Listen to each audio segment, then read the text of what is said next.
The glass in my hand shook as my father's voice thundered through our family home, rattling the picture frames on the mantel. "Get out, Melody, leave, and don't come back." His face had turned that dangerous shade of purple I'd seen too many times before, veins bulging at his temples. 5 years, 5 long years, I'd been hemorrhaging money through that emergency credit card, and now I dared to ask why they needed another $5,000 after last month's $8,000 crisis. My mother sat frozen on our worn leather couch, her eyes fixed on the carpet, refusing to meet mine. 28 years of being their daughter, their support system, their personal ATM, and this was how it ended. As I turned toward the door, my hand reached for my phone, and I made the decision that would shatter their comfortable illusion forever. The explosion hadn't come from nowhere. 3 hours earlier, I'd walked into my childhood home expecting a quiet Sunday dinner, only to find party streamers hanging from the ceiling and catered food covering every surface of our dining room table. My brother Nathan stood in the center of it all, his arms spread wide like some conquering hero returning from war. 3 years of finding himself across Europe, and my parents acted like he'd just cured cancer. "Melody," my mother had gushed, pulling me into the chaos. "Your brother has the most wonderful news." Nathan's designer clothes and expensive watch told me everything I needed to know about how he'd been finding himself. While I worked 60-hour weeks between my accounting job and weekend tutoring, he'd been living a life of luxury. The champagne they poured came from a bottle that cost more than my weekly grocery budget. "I'm starting my own investment firm," Nathan announced, his voice dripping with unearned confidence. "Revolutionary approach to cryptocurrency and sustainable energy markets. All I need is some initial capital from believers in my vision." My stomach dropped as I watched my parents exchange meaningful glances. My mother clasped her hands together. "We've already discussed it, and we want to be your first investors." How much, I asked, though I already knew this conversation would end badly. "200,000 should cover the initial phase," Nathan said casually, as if discussing pocket change. "Where exactly would this money come from?" My voice came out steadier than I felt. My father's jaw clenched. "Family supports family, Melody. We've always managed to help each other through difficult times." Difficult times. The words tasted bitter. "Is that what we're calling it? Because I have spreadsheets showing exactly how much I've helped over the past 5 years. $180,000 in emergency expenses, medical bills, home repairs, car troubles that never seem to end." "Don't be dramatic," Nathan scoffed, swirling his champagne. "Mom and Dad have been struggling. The least you could do is help out without keeping a running tally like some corporate accountant." "I am a corporate accountant," I shot back. "And funny how their struggles didn't stop them from throwing you this welcome home feast on my credit card." The room went silent. My mother's face paled and my father's expression darkened dangerously. "You've been supporting him," I said, the pieces clicking together with sickening clarity. "All those emergencies, all those desperate calls for help. You've been funneling my money to Nathan. He's our son." My mother finally spoke, her voice shrill with defensiveness. "He needed our support while he found his path." "And what am I?" The question hung in the air like a blade. "Selfish," Nathan supplied helpfully. "You're selfish, Melody. Mom and Dad gave you everything, and now when it's your turn to give back, you're counting pennies." My father stood his chair, scraping against the hardwood floor. "Your brother is right. We've never asked you for anything." "Never asked?" I laughed, but there was no humor in it. The 3 a.m. calls about emergency surgery, the water heater that exploded twice in 1 year, the foundation repairs that mysteriously cost exactly the limit on my credit card. Those were real emergencies. My father's voice rose to that dangerous level I remembered from childhood. "Then show me the receipts," I challenged. "Show me the medical records, the repair invoices, anything that proves where my money actually went." Nathan set down his glass with deliberate slowness. "You know what your problem is, Melody. You've never understood what it means to be part of a family. Everything is transactional with you. Transactional. I pulled out my phone, scrolling to my banking app. Let me show you transactional. January 15th, $5,000 for mom's emergency dental work. February 3rd, $8,000 for dad's car accident repairs. March 22nd, $12,000 for the house's electrical system. Would you like me to continue? Because I have 5 years of transactions that paint a very clear picture. Enough! My father roared, slamming his fist on the table. The champagne glasses jumped, one tipping over and spreading golden liquid across my grandmother's white tablecloth. If you can't support your family without throwing it in our faces, then you're no daughter of mine. Robert, my mother whispered, but he was beyond reasoning. All we've done is love and support you, and this is how you repay us, by humiliating us in front of your brother, by acting like we're some burden you're forced to carry. I looked at Nathan, who smirked behind his glass, then at my mother, who wouldn't meet my eyes, and finally at my father, whose face had reached that purple shade that preceded his worst outbursts. I need to know where my money is going, I said quietly. That's not unreasonable. Unreasonable. My father laughed bitterly. You want to know what's unreasonable? A daughter who keeps score. A daughter who can't give without expecting something in return. A daughter who makes her parents beg for every penny while she lives in her fancy apartment and drives her new car. My apartment has black mold and my car is 12 years old, I corrected, but he wasn't listening. Get out, he said, his voice dropping to a dangerous whisper. Get out of my house. Dad, get out. The roar shook the walls. Leave and don't come back. We don't need your money or your judgment or your spreadsheets. Take your selfishness and get out of our lives. I stood slowly, my legs surprisingly steady. Around me, the remnants of Nathan's celebration seemed to mock everything I'd sacrificed. The catered food I'd unknowingly paid for, the champagne I'd funded, the designer clothes purchased with money I'd earned through exhaustion and dedication. Fine, I said, my voice calm despite the storm raging in my chest. I'll leave, but understand this, when I walk out that door, things change. The emergency credit card, the constant transfers, the financial safety net you've been lounging in for 5 years, it all ends today. Nathan laughed, actually laughed. Sure it does. You'll cave the minute Mom calls crying. You always do. I looked him straight in the eye. Watch me. My mother finally found her voice as I headed for the door. Melody, sweetheart, your father doesn't mean it. Come back and we'll talk about this reasonably. But I was done being reasonable. Done being the family ATM. Done pretending their love wasn't conditional on my ability to pay. As I walked through that doorway, listening to my father's continued ranting about ungrateful daughters and family obligations, I made myself a promise. They wanted to see what life looked like without my support. I'd show them exactly that.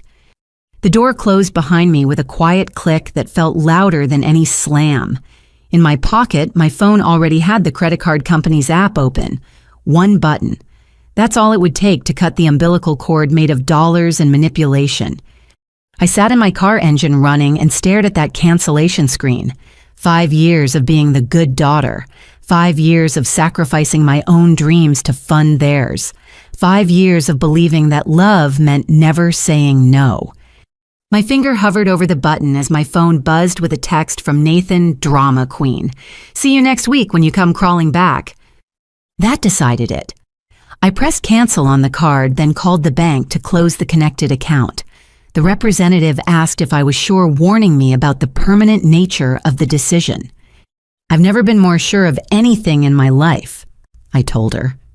As I drove away from my childhood home, I didn't know that this moment would unravel secrets that had been carefully hidden for decades. I didn't know that my family's house of cards was about to collapse spectacularly. All I knew was that for the first time in 5 years, I was choosing myself. The silence in my car felt like freedom. My apartment greeted me with its familiar musty smell and the sound of dripping water from the kitchen faucet that my landlord kept promising to fix. I dropped my keys on the counter and noticed the blinking light on my answering machine, 12 messages. My hands shook slightly as I poured myself a glass of water, trying to process what had just happened. 5 years of my life reduced to a shouting match over money that was never enough. The first few messages were typical telemarketers, a reminder about my dentist appointment, my coworker asking about a report. Then Aunt Patricia's voice filled my small kitchen, and I nearly dropped my glass. "Melody, honey, it's your Aunt Patricia. I know we haven't spoken since your father made that scene at Christmas 3 years ago, but I need to talk to you urgently. Please call me back as soon as you get this." The next message time-stamped an hour later. "Melody, I'm getting worried. I've been trying to reach you all day. There are things about your family, about your grandmother's will that you need to know, things your parents have been hiding from you." By the fourth message, her voice had taken on a desperate edge. "I'm driving to your apartment. If you get this before I arrive, please don't go anywhere. What I have to tell you can't wait any longer. I should have done this years ago, but I was scared of your father. I'm not scared anymore." A knock at my door interrupted the remaining messages. Through the peephole, I saw Aunt Patricia, my father's older sister who'd been essentially exiled from family gatherings. Her silver hair was pulled back in an elegant bun, and she carried a leather briefcase that looked out of place with her floral dress. "Aunt Patricia." I opened the door genuinely shocked. "How did you know where I live?" "I've always known, sweetheart. I've been keeping an eye on you from a distance." She looked older than I remembered, worry lines etched deeply around her kind eyes. "May I come in?" What I have to share isn't suitable for hallway conversation. I led her to my small living room, hastily clearing magazines from the couch.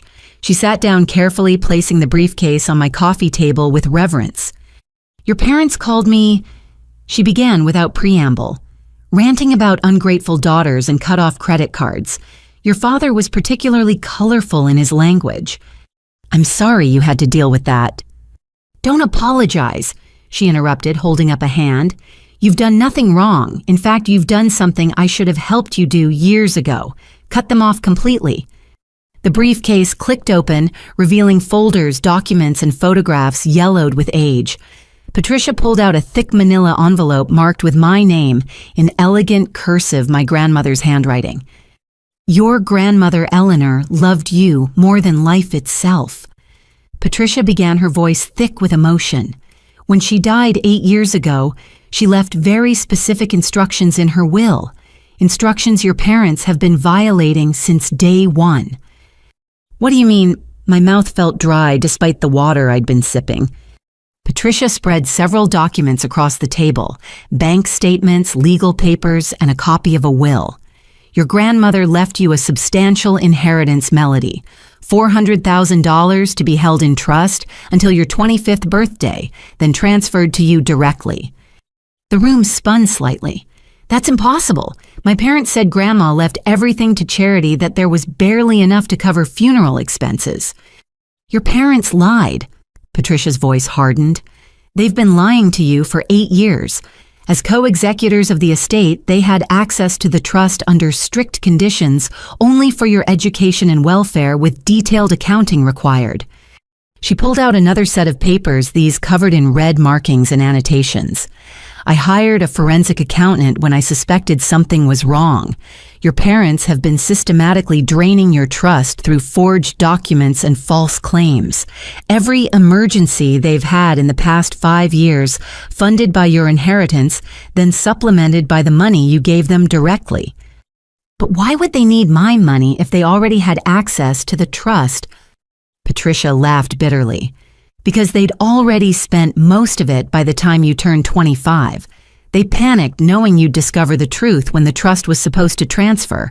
So they created crisis after crisis, conditioning you to give without question, hoping to drain your resources before you could claim what was rightfully yours." She showed me bank records that made my stomach churn. Withdrawals matching the amounts of their emergencies, always just days before they'd call me in tears. Transfers to accounts in Nathan's name dating back to when he first left for Europe. Nathan's entire European adventure, Patricia continued, was funded by your inheritance. The apartment in Barcelona, the trips to Ibiza, the failed business ventures in Prague, all paid for with money meant for your future. "How do you know all this?" I asked, though part of me already knew the answer. Because I've been fighting them in court for 3 years, she admitted, quietly, carefully gathering evidence. Your grandmother named me as alternate executor, but your parents used their position to block me at every turn, until now. She pulled out a final document, this one bearing official court seals. Last month, a judge agreed to review the case based on the evidence I've collected. Your parents don't know yet the hearing is next month, but with what you've told me today about them demanding money while sitting on stolen inheritance, this changes everything. Why didn't you tell me sooner? The betrayal felt like a physical weight on my chest. Patricia's eyes filled with tears. Your father threatened me, said if I contacted you, he'd make sure I never saw any family again. He'd already turned most of our relatives against me with lies about my mental health claims, that I was unstable and fixated on money that didn't exist. I believed that staying quiet and gathering evidence was the best way to protect you. She reached across the table, grasping my hands. But when I heard you'd finally stood up to them, I knew it was time. Your grandmother would be so proud of you, Melody. She always said you had steel in your spine. You just needed to find it. What else did they lie about? I asked, though I wasn't sure I could handle more revelations. Patricia's face grew even more serious. Have you ever wondered why you weren't accepted to any of the universities you applied to? Why your scholarship applications were all rejected? My grades weren't good enough. Your grades were excellent. I have copies of your transcripts. But your parents sabotaged every application, withdrew them, declined offers on your behalf, intercepted acceptance letters. They needed you financially dependent, working instead of studying, too exhausted to ask questions. The room felt too small, the air too thin. Everything I'd believed about my life, my failures, my family, all built on lies. There's more, Patricia said gently. Your grandmother owned rental properties, commercial real estate that generates substantial monthly income. By right, you should have been receiving those profits since you turned 25. Instead, my parents have been collecting it while crying poverty. The pieces clicked together with horrible clarity. That's why Dad could claim disability without working.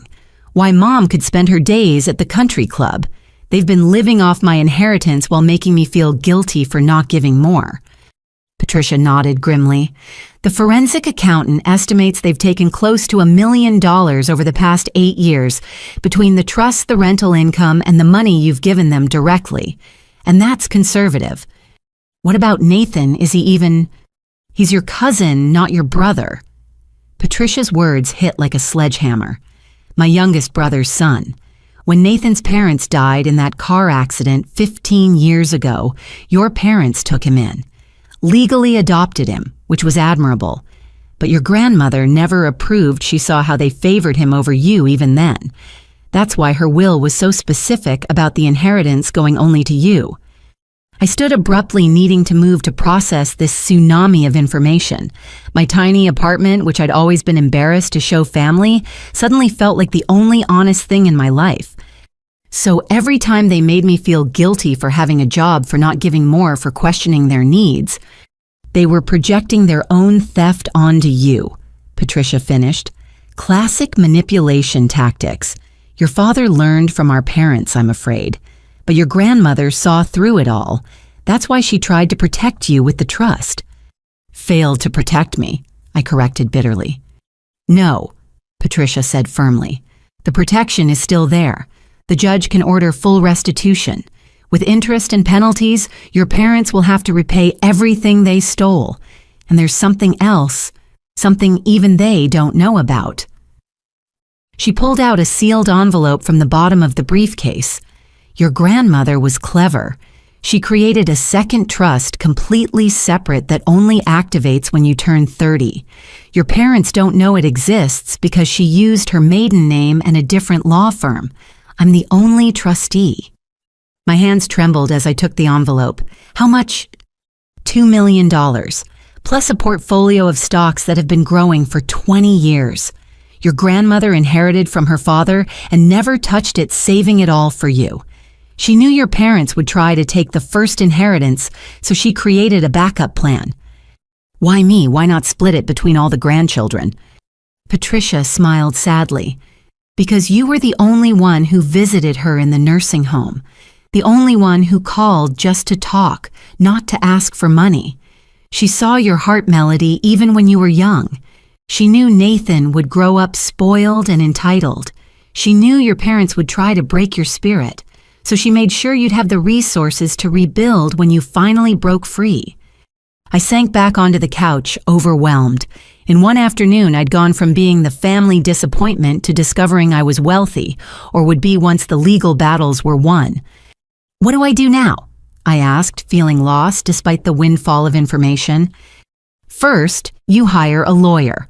I have recommendations.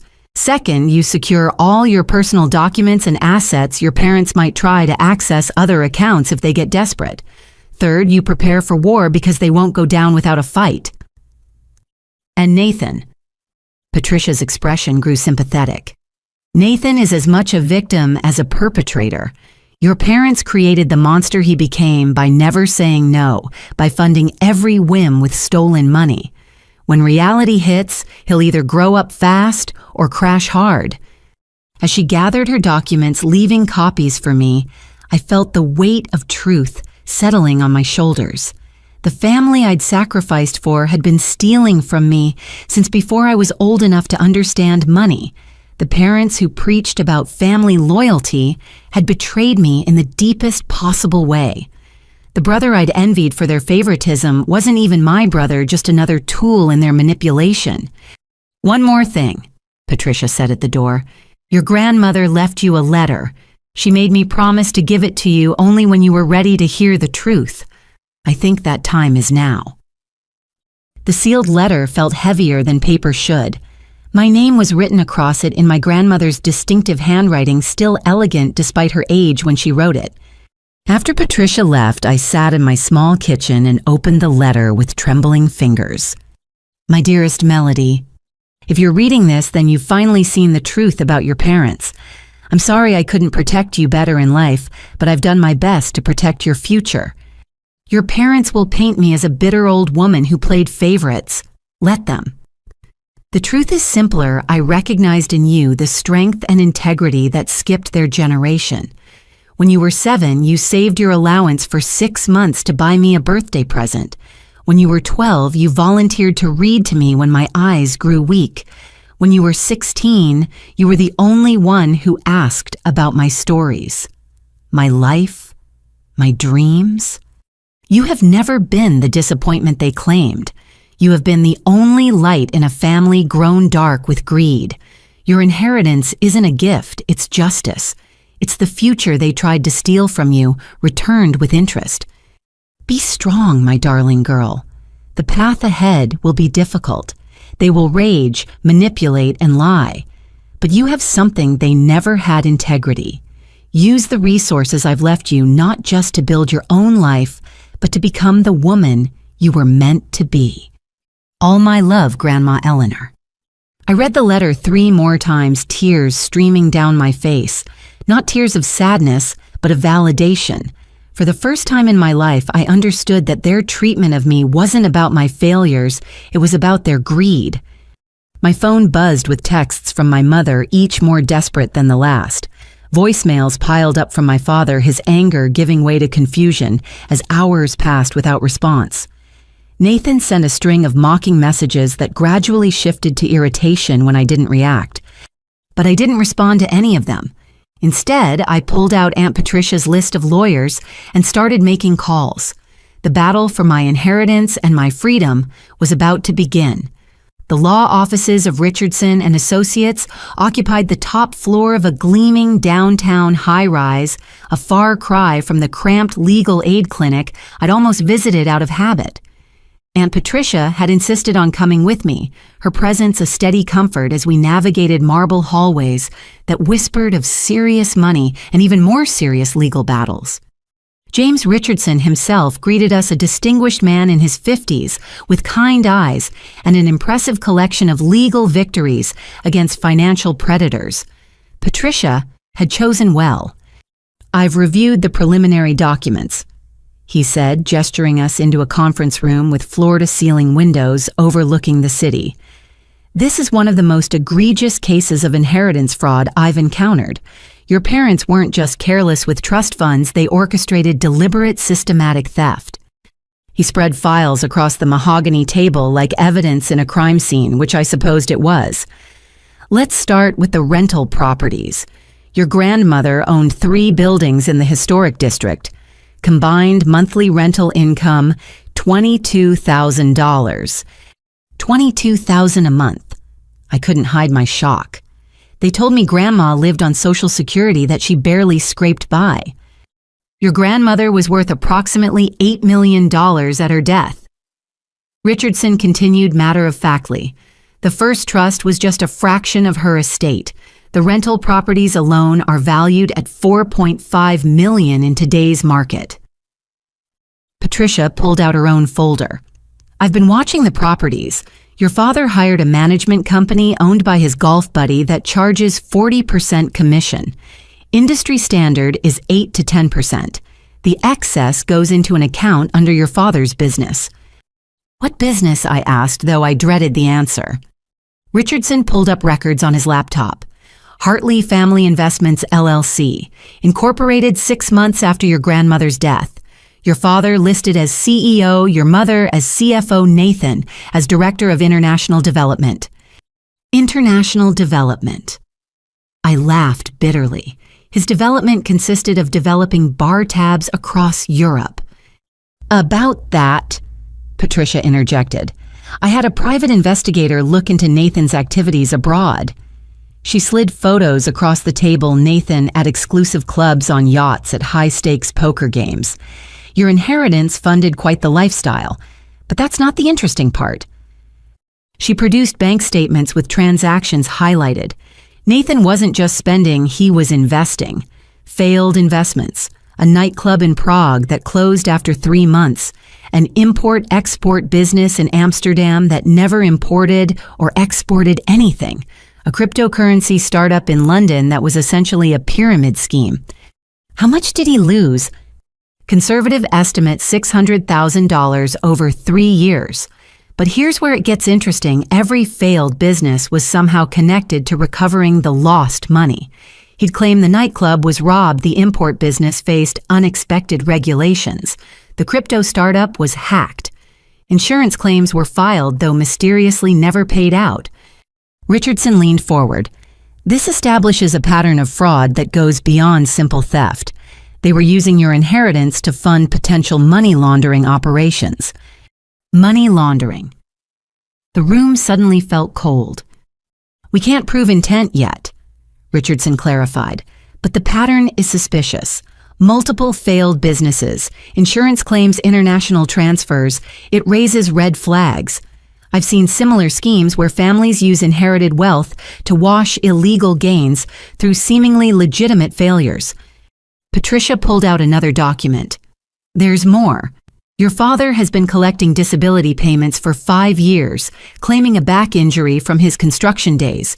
But I have photos of him playing golf twice a week, tennis at the country club, even helping Nathan move furniture last month. The photos were damning. My father lifting heavy boxes, swinging golf clubs with perfect form, not a hint of the debilitating pain he'd described in tearful phone calls asking for money.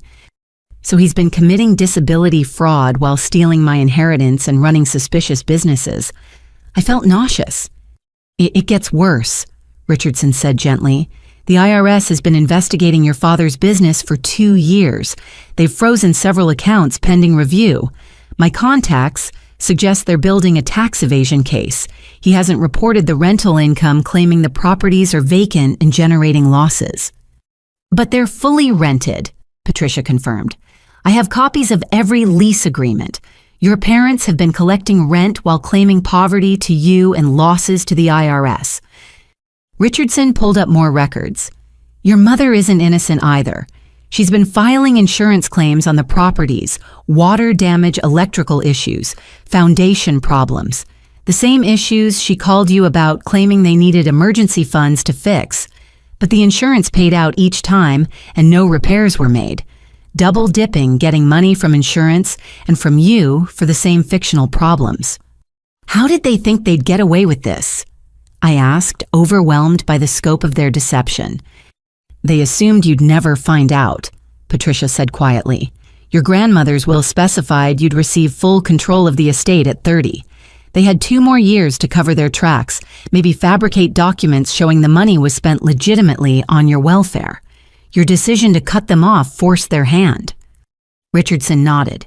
Based on communication patterns, they planned to claim bankruptcy just before your 30th birthday, saying bad investments and medical bills consumed the inheritance. You'd inherit debt-ridden properties and empty accounts, never knowing millions had been siphoned away. But Nathan's the key to unraveling everything, Patricia added. His lifestyle, his failed businesses, his connections, he's the weak link. And according to my investigator, he's in serious trouble. She showed me recent photos. Nathan looked haggard, constantly checking over his shoulder. He owes money to the wrong people. His last business venture involves some very dangerous individuals who don't accept the project failed as an excuse for missing money. Is he in danger? Despite everything, I felt a twinge of concern. He's made his own bed, Patricia said firmly. But it explains why your parents are desperate for your money. They're not just funding their lifestyle, they're trying to keep Nathan from facing consequences of his actions. Richardson organized the evidence into neat piles. Here's what we're going to do. First, file an emergency injunction to freeze all estate assets. No more transfers, no more access. Second, demand full accounting of every penny spent from the trust. Third, pursue criminal charges for fraud, theft, and tax evasion. Criminal charges. The reality hit me. They could go to prison. Your father faces up to 20 years for tax evasion alone. The inheritance fraud adds another 10. Your mother's insurance fraud could mean 5 to 7. Nathan's situation depends on what federal investigators find about his international activities. I stared at the evidence of my family's crimes, trying to reconcile the parents who'd raised me with the criminals described in these documents. I just wanted them to stop taking my money. I didn't want to destroy their lives. Patricia gripped my hand. They destroyed their own lives with greed. You're just holding up a mirror to their actions. There's something else, Richardson added carefully. The second trust your grandmother created, the one they don't know about. It's worth considerably more than $2 million now, closer to $4 million with investment growth. But accessing it might tip them off to its existence. What do you recommend? Wait until after the criminal proceedings. Let them think they've taken everything that you're fighting for scraps. When they're convicted and ordered to pay restitution, reveal the second trust. It ensures you'll be whole, regardless of what they can repay. Smart, Patricia agreed. Your grandmother would approve. She always said the best revenge was living well while wrongdoers faced justice. Richardson's assistant knocked, bringing coffee and a stack of additional documents. I've prepared the initial filings. We can have the injunction in place by tomorrow, freezing all accounts connected to the estate. Your parents will be served notice within 48 hours. How will they react? I asked, though I suspected I knew. Badly, he said honestly. Expect escalation, emotional manipulation, public scenes, possibly attempting to access your personal accounts or credit. We should discuss protective measures. For the next hour, we planned my defense against the storm that was coming. New bank accounts they couldn't access, credit monitoring to prevent identity theft, even a restraining order if their harassment escalated. It felt surreal preparing for war against the people who'd raised me. As we finished, Richardson pulled me aside. I want you to understand something. What your parents did, it's not normal family dysfunction. It's criminal conspiracy. You're not breaking up your family by pursuing this. They broke it the moment they stole your first dollar. I keep thinking about Sunday dinners, I admitted. Birthday parties, Christmas mornings. Were they ever real, or was I just a resource to be exploited? Both can be true, he said kindly. They may have loved you in their way, but greed corrupted that love into something toxic. Your grandmother saw it happening, which is why she tried to protect you. Patricia hugged me as we left the office. I know this is overwhelming, but you're doing the right thing. Your grandmother would be so proud of your courage. I don't feel courageous, I confessed. I feel like I'm drowning in lies. The truth is like that at first, she said. But once you surface, you'll breathe freely for the first time in your life. That night, I sat in my apartment surrounded by copies of evidence, each document another nail in my family's coffin. My phone had 63 missed calls, texts alternating between my mother's tears and my father's rage. Nathan had moved on to threats promising I'd regret betraying the family. But as I looked at my grandmother's photo, the one where she smiled directly at the camera with knowing eyes, I felt something shift. This wasn't betrayal. This was justice years in the making. Tomorrow the legal notices would be served. Tomorrow their house of cards would begin its inevitable collapse. Tomorrow I'd truly begin fighting for the life they'd tried to steal. But tonight I raised a glass of wine to the woman who'd loved me enough to protect me from beyond the grave. Thank you, Grandma, I whispered. I understand now. The wine tasted like freedom. 2 weeks of silence can drive guilty people insane. I'd learned this watching my phone light up with increasingly frantic messages while I followed my lawyer's advice to maintain complete radio silence. Richardson had been clear. Let them wonder, let them worry, let them reveal their true priorities. I was reviewing quarterly reports at my desk when my phone exploded with calls. The first from my father, which I let go to voicemail, the second from my mother, the third from Nathan. Then the cycle repeated with increasing frequency until my phone vibrated itself off my desk. Finally curious about what had triggered this fresh panic, I listened to the messages. My father's voice, usually so controlled and commanding, shook with barely contained rage. Melody, what did you do? The card was declined at the Mercedes dealership. Do you have any idea how humiliating it was to have the salesman look at me like I'm some kind of deadbeat, call me back immediately? My mother's message played next, her voice pitched high with hysteria. Sweetheart, there must be some mistake. I was at the club for the monthly luncheon, you know, the one I organized for the hospital charity, and my card was declined in front of everyone. In front of Judge Harrison's wife, I had to pretend I'd grabbed the wrong card. Please, honey, fix this right away. Nathan's messages progressed from confusion to fury. Hey, what's wrong with the card? I need to pay rent. Melody, this isn't funny. My landlord is threatening eviction. Are you serious right now? Do you know what happens if I can't pay? These aren't the kind of people who accept excuses. By the 15th voicemail, the pattern was clear. The supplementary cards I'd foolishly added to my account years ago, just for emergencies, they'd promised, had all been frozen when I closed the account. The family that had been living on my credit had just discovered their free ride was over. I forwarded the messages to Richardson, who responded within minutes. Perfect timing. They've just been served with the legal notices. Let them connect the dots. Unable to resist seeing the full picture, I logged into my old credit card account one final time before it closed permanently. The attempted charges from the past 2 weeks painted a vivid picture of my family's priorities. Mercedes-Benz of Arlington, $42,000. Declined Cherrywood Country Club, $8,300.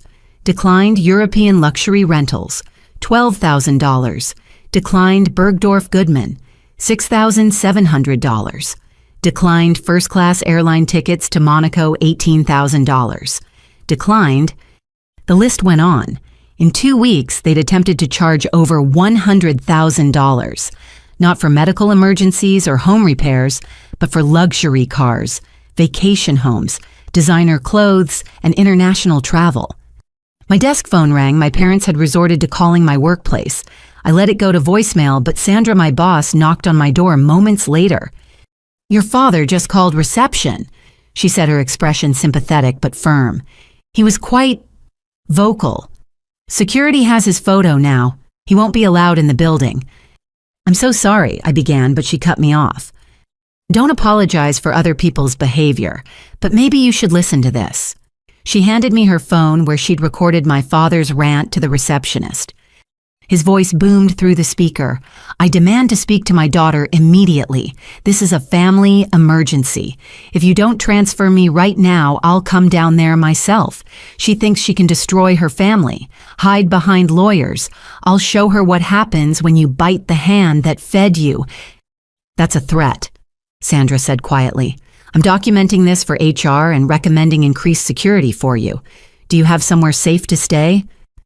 I nodded, grateful for her support. Patricia had insisted I stay with her until things calmed down, and now I understood why. My phone rang again, this time my mother, and against my better judgment, I answered. "Finally," she gasped. "Melody, sweetheart, what's happening? Your father received some legal papers and he's destroying the house. He threw your grandmother's china at the wall. The Wedgwood set." I asked, remembering how she'd always claimed it would be mine someday. "This isn't about dishes," she screeched. "You've hired lawyers. You're suing your own parents after everything we've done for you." "Everything you've done? You mean stealing my inheritance?" The silence lasted so long I thought she'd hung up. When she spoke again, her voice had turned cold. "I don't know what Patricia has been telling you, but she's always been jealous of our family. She's filling your head with lies. Lies with documentation, lies with bank records, lies with proof of tax evasion. You're really going to destroy us over money." She played her last card, the tears. "Your father's disability could be revoked. We could lose the house. Is that what you want? The house you bought with my grandmother's money, the disability payments Dad collects while playing 18 holes twice a week. Yes, Mom. That's exactly what I want. Justice." "Justice?" She laughed bitterly. "You want to see your parents in prison? You want Nathan homeless on the streets?" "Nathan's housing situation is his problem. Maybe if you hadn't funded his every whim with stolen money, he'd have learned responsibility." "How dare you?" "No, Mom. How dare you? How dare you steal from your own daughter? How dare you sabotage my education? How dare you lie for 8 years while I worked myself to exhaustion trying to help you?" "We're your parents," she screamed. "We gave you life. We raised you. You owe us everything." "I owe you nothing. And after what you've done, you're nothing to me." The words came out calmer than I felt, but their impact was immediate. She gasped as if I'd slapped her. "You'll regret this," she whispered. "When you're alone with your money and your righteousness, you'll regret losing your family." "I lost my family the day you chose greed over love. I'm just making it official." I hung up and blocked her number, then did the same for my father and Nathan. The liberation felt immediate, as if chains I hadn't realized I was wearing had suddenly snapped. Richardson called an hour later. "They've retained counsel, Donovan and Associates." "Is that bad?" "It's expensive. They're burning through money they claim not to have. But Donovan just called. Your parents want to negotiate." "What could they possibly offer? They stole everything." "They're proposing a payment plan. They'll admit to mismanaging the trust, but claim it was done with good intentions. They want to repay over 20 years with minimal interest." "How much would that be?" "About 30 cents on the dollar paid out over 2 decades. It's insulting." "Counter with full restitution within 90 days, or we proceed with criminal charges." Richardson paused. "That's aggressive. They'll never accept." "Good. I want them to refuse. I want every refusal documented.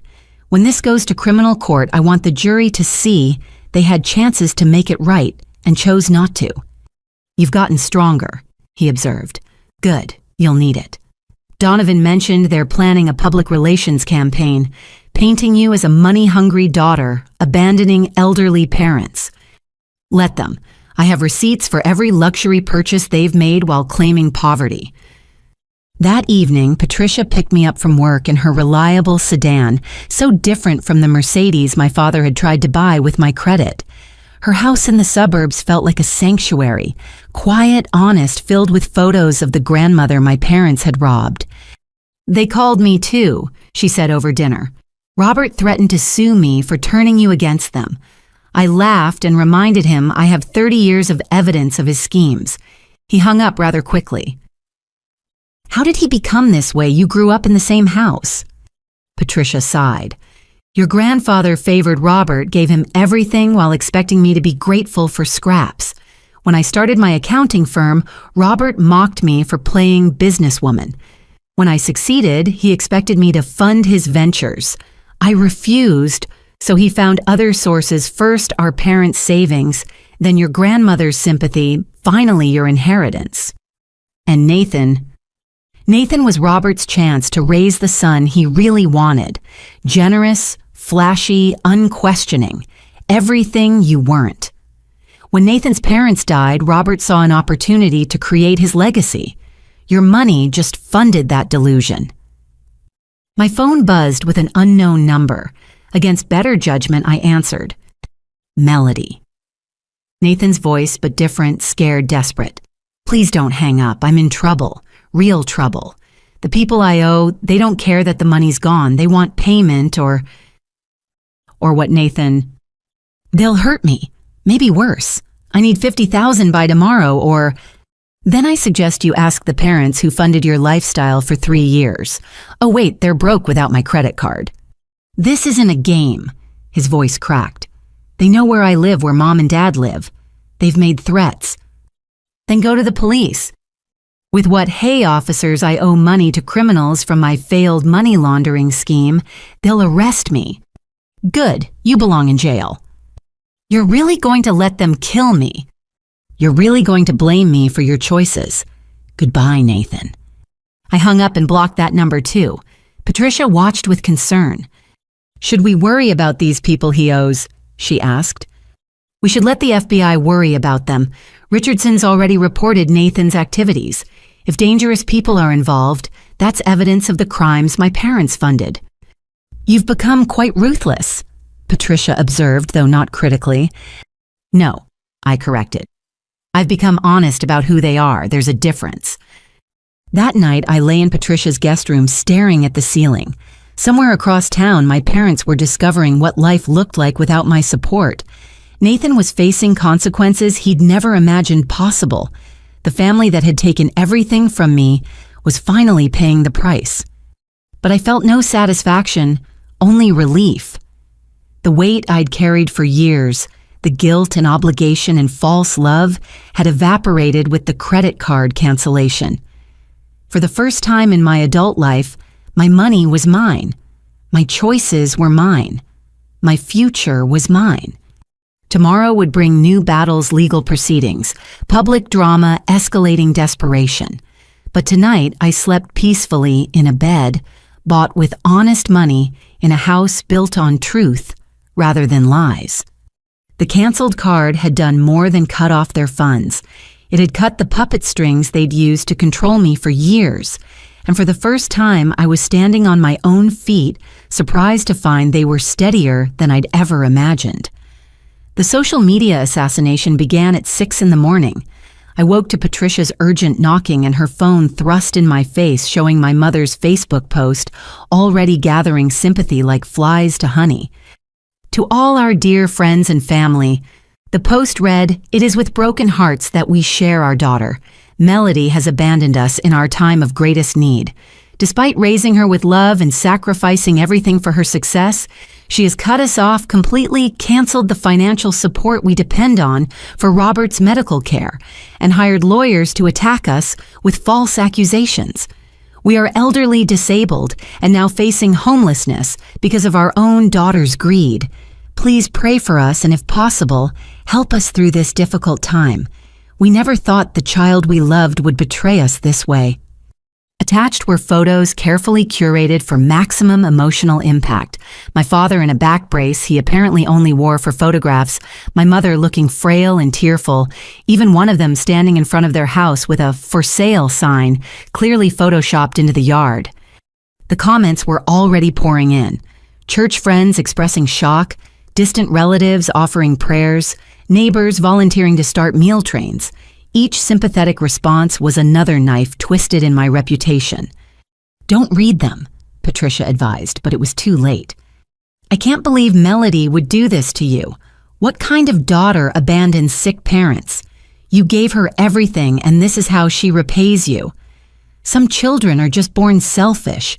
You did your best." My phone started ringing blocked numbers I didn't answer, but the voicemails painted a clear picture.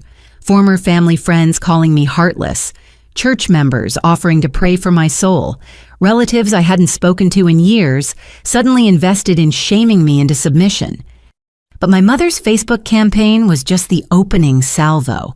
By noon, Nathan had launched a GoFundMe titled, "Help My Parents Avoid Homelessness After Daughter's Betrayal." The description was a masterpiece of manipulation. My elderly parents, Robert and Linda, have been abandoned by their daughter, Melody, who became successful thanks to their sacrifices.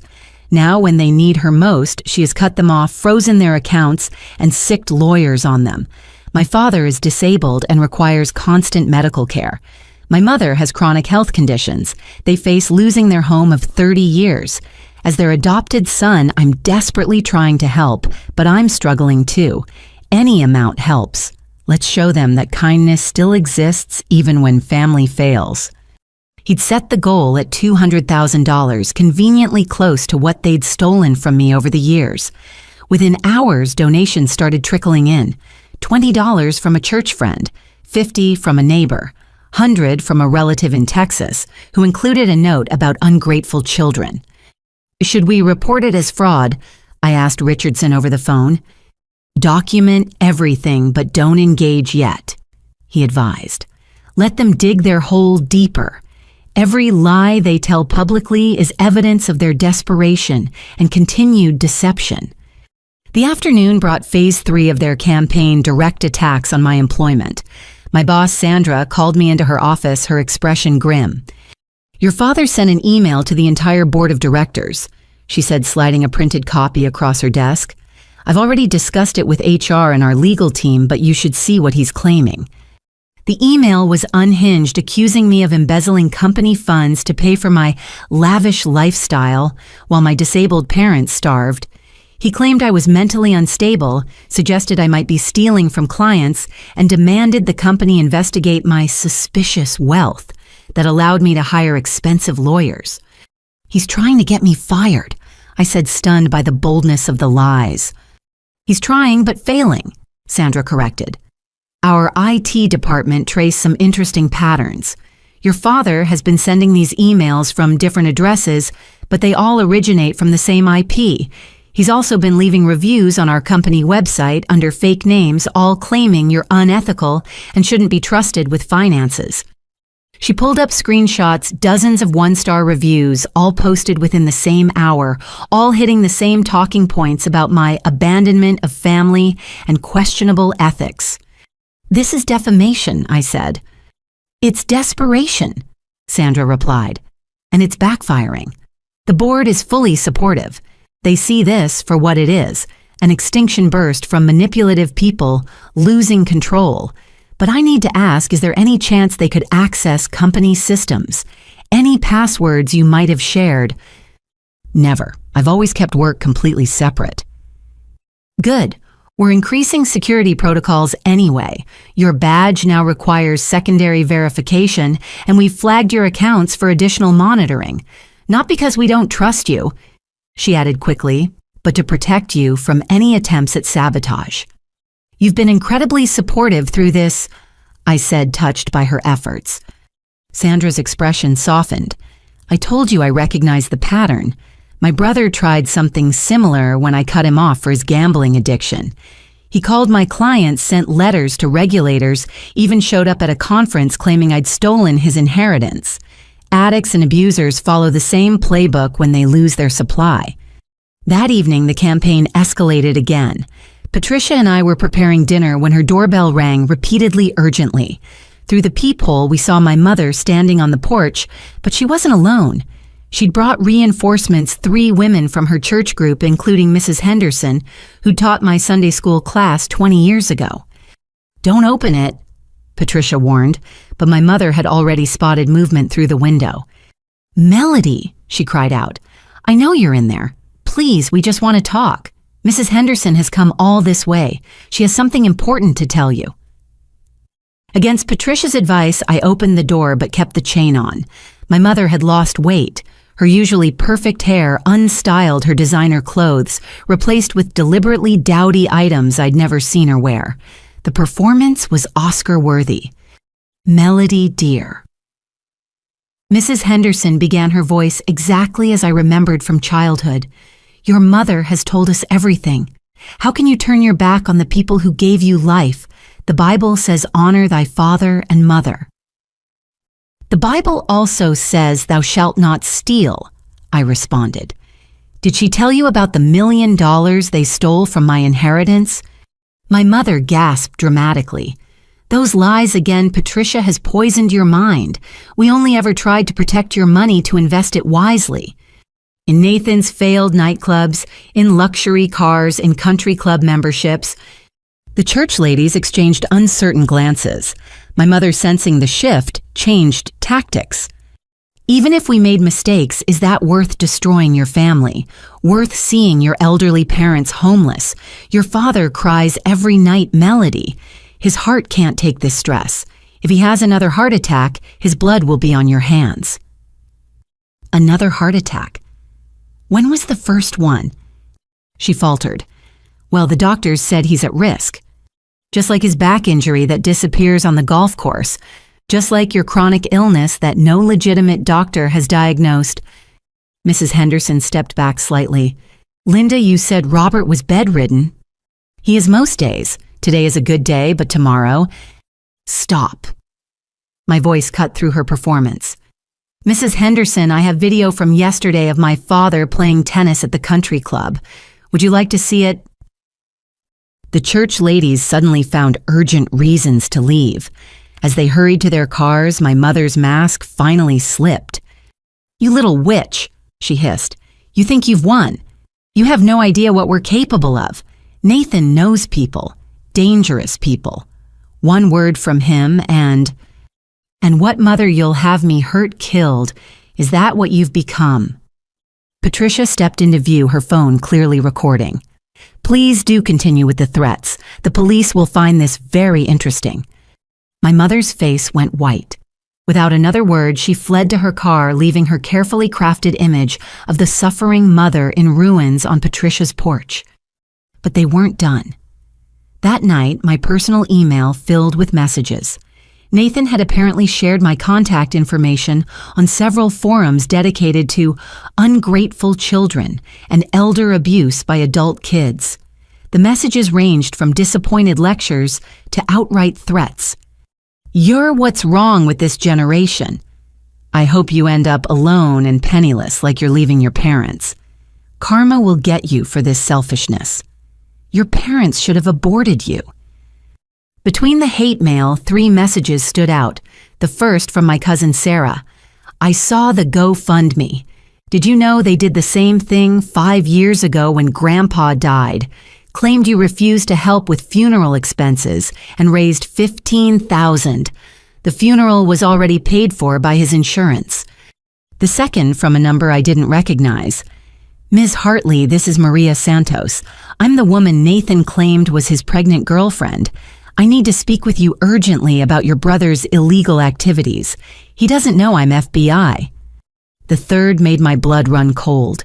You don't know me, but I know Nathan. He owes my associates $200K. Family debts carry over. You have 1 week to pay or we visit your parents first, then you. This isn't a threat. It's a promise. I forwarded everything to Richardson and the FBI contact he'd provided. Within an hour, I had responses. The FBI wanted to meet immediately about Nathan's connections. Richardson was filing for emergency restraining orders against my entire family. This escalation is actually good news, Richardson explained during our emergency video call. They're panicking, making mistakes, creating evidence. The social media posts prove they're not destitute. The threats establish a pattern of harassment. The GoFundMe might constitute fraud since they're lying about their circumstances. How is any of this good? I asked, exhausted by the day's emotional warfare. Because desperate people reveal their true nature. Your mother threatened you on camera. Your father is defaming you in writing. Nathan's connections to criminals create federal jurisdiction. They're not just losing the civil case, they're building the criminal one against themselves. As I prepared for bed in Patricia's guest room, my phone buzzed with one final message. A text from my mother's number. but the writing style was clearly my father's. Last chance, Melody. Drop the lawyers, restore the money, and we'll forget this happened. You have 24 hours to come to your senses. After that, we'll destroy you like you're trying to destroy us. You think you know the truth about your inheritance? You know nothing. There are things about your real father that would ruin you. Things we've protected you from. Don't force our hand. I stared at the message, my heart racing. My real father. What could they possibly mean? My parents had been married for 35 years. I'd seen my birth certificate, the hospital photos. Everything seemed normal. Patricia found me sitting on the bed phone, trembling in my hand. She read the message and sighed deeply. I wondered if they'd go there, she said quietly. Go where? What are they talking about? She sat beside me, taking my hand. Your mother had an affair early in their marriage. Your biological father was actually a wealthy businessman who wanted nothing to do with a baby. Robert agreed to raise you as his own in exchange for financial consideration. The room tilted. You mean they sold me? No, not exactly. But there was money involved. Your grandmother knew, which is partly why she left everything to you and not Robert. She felt you deserved security after such a complicated start. Why didn't anyone tell me? Because it doesn't matter, Patricia said firmly. Robert raised you badly, but still. Biology doesn't change the legal facts of the inheritance or their theft. This is just another manipulation, another desperate attempt to hurt and control you. I looked at the thread again, then did something that surprised me. I laughed. Actually laughed. Let them tell whoever they want, I said. They think this is leverage. All it proves is that they've been lying to me since birth. Just add it to the pile of deceptions. I typed my response. Thank you for the additional evidence of blackmail and extortion. My lawyers will be thrilled. Your 24 hours started the moment you stole your first dollar from me. Time's already up. Then I blocked the number and turned off my phone. Tomorrow would bring new battles, but tonight I'd won. Their desperate manipulations had revealed the depth of their corruption. Every threat, every lie, every public performance just added weight to my case. They'd tried to destroy me with guilt, with public shame, with threats of violence and family secrets. But all they'd managed to destroy was any lingering doubt about my decision. The family I'd mourned was a fiction. These desperate, dangerous strangers wearing familiar faces, they were the reality I'd been too blind to see. But my eyes were open now, and nothing they did could close them again. Richardson's law firm transformed into a war room. Boxes of evidence lined the conference room walls, screens displayed financial forensics, and a team of associates worked around the clock building our case. When I arrived for our strategy meeting, the controlled chaos felt like vindication taking shape. Your family's desperation tactics have actually strengthened our position. Richardson began gesturing to a wall covered in printed screenshots. Every threat, every lie, every public manipulation, they've created a perfect trail of evidence. James's associate, a sharp young woman named Chen Wei, pulled up a presentation. We've documented 47 instances of defamation across social media platforms, 16 threatening communications, and 3 attempts at blackmail. Your father's emails to your employer alone constitute felony harassment. But that's just the appetizer, Richardson continued. Our forensic accountant finished analyzing 20 years of financial records. Your parents didn't just steal your inheritance, they've been running multiple fraud schemes since before you were born. The numbers on screen made my head spin. Shell companies, fake charities, insurance fraud dating back decades. My inheritance was just their latest and largest score. How did they get away with it for so long? They were smart enough to keep individual thefts under reporting thresholds, Wei explained. Death by 1,000 cuts rather than one massive fraud, until your grandmother's estate. That's where greed overcame caution. Richardson pulled up another screen. Now about Nathan. The FBI has been very interested in our information. Agent Maria Santos, the woman who contacted you, has been undercover for 18 months, investigating international money laundering. Nathan walked right into her operation. She was investigating him specifically. No, she was investigating the criminals he borrowed from. Nathan was just a useful idiot who gave her access. But his connection to your parents' fraud creates a beautiful web for prosecutors. Patricia arrived with her own boxes of evidence. I've been busy too. Remember those rental properties your parents claimed were losing money? I have 20 years of tenant records. Every rent check, every lease agreement, every maintenance request. She spread documents across the table. Your parents collected approximately $4.8 million in rent over 8 years while claiming the properties were vacant. That's tax fraud on a massive scale. The IRS has entered the chat, Richardson said with grim satisfaction. They're conducting a full audit going back 7 years, the maximum they can prosecute. Conservative estimate your parents owe $2.3 million in back taxes, penalties, and interest. They don't have $2.3 million, I pointed out. No, but they have assets. The house, the cars, your mother's jewelry collection, your father's boat, all purchased with stolen money, all subject to seizure. We pulled up property records. Speaking of assets, we've found 12 properties titled in various shell companies your father controls. Commercial real estate, vacant land, even a beach house in Delaware your parents never mentioned. A beach house. I felt fresh anger surge. They have a beach house while claiming they needed my help to keep the lights on. Had, Richardson corrected. Past tense. The court approved our emergency injunction. Every asset is now frozen pending investigation. Your parents can't sell, transfer, or borrow against anything. Which explains this, Patricia said, showing me her phone. More GoFundMe pages had appeared overnight. Help Robert's heart surgery. Linda's cancer treatment fund. Innocent parents destroyed by vengeful daughter, each with increasingly dramatic stories, none remotely true. Are people actually donating? Some, but GoFundMe is investigating. Fraud on their platform is a federal crime. Your parents are digging their grave deeper with every lie. Richardson's assistant entered with fresh documents. The restraining orders were approved. Your parents and Nathan are prohibited from coming within 500 feet of you, your workplace, or Patricia's house. Any violation is immediate arrest. Good timing, I said, showing them the latest texts from burner phones. More threats, more blackmail attempts, more desperate promises to reveal the truth about my biological father. About that, Richardson said carefully, we've investigated your parents' threat. Your biological father was indeed a different man, Dr. Marcus Webb, a prominent surgeon.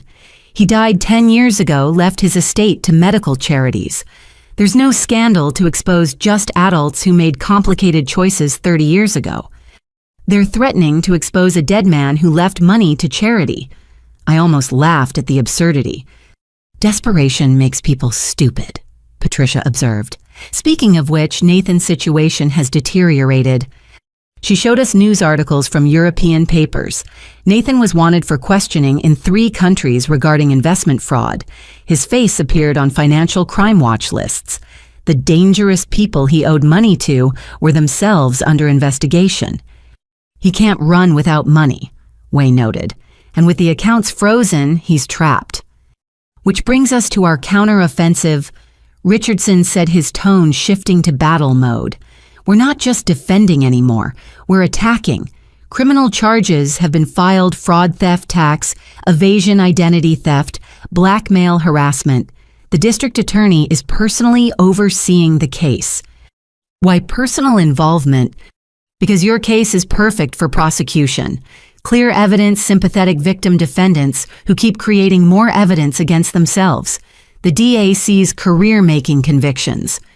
He pulled up a timeline. Here's how this plays out. Next week, formal arraignment. Your parents will be arrested, processed, and released on bail if they can afford it with frozen assets. The criminal trial starts in approximately 6 months. The civil case for inheritance recovery runs parallel. 6 months. It felt both too long and too soon. That's lightning speed for financial crimes. The evidence is overwhelming. Our bigger challenge is asset recovery. Your parents have been spending stolen money for 8 years. Getting full restitution may require selling every asset they own. What about the second trust? I asked.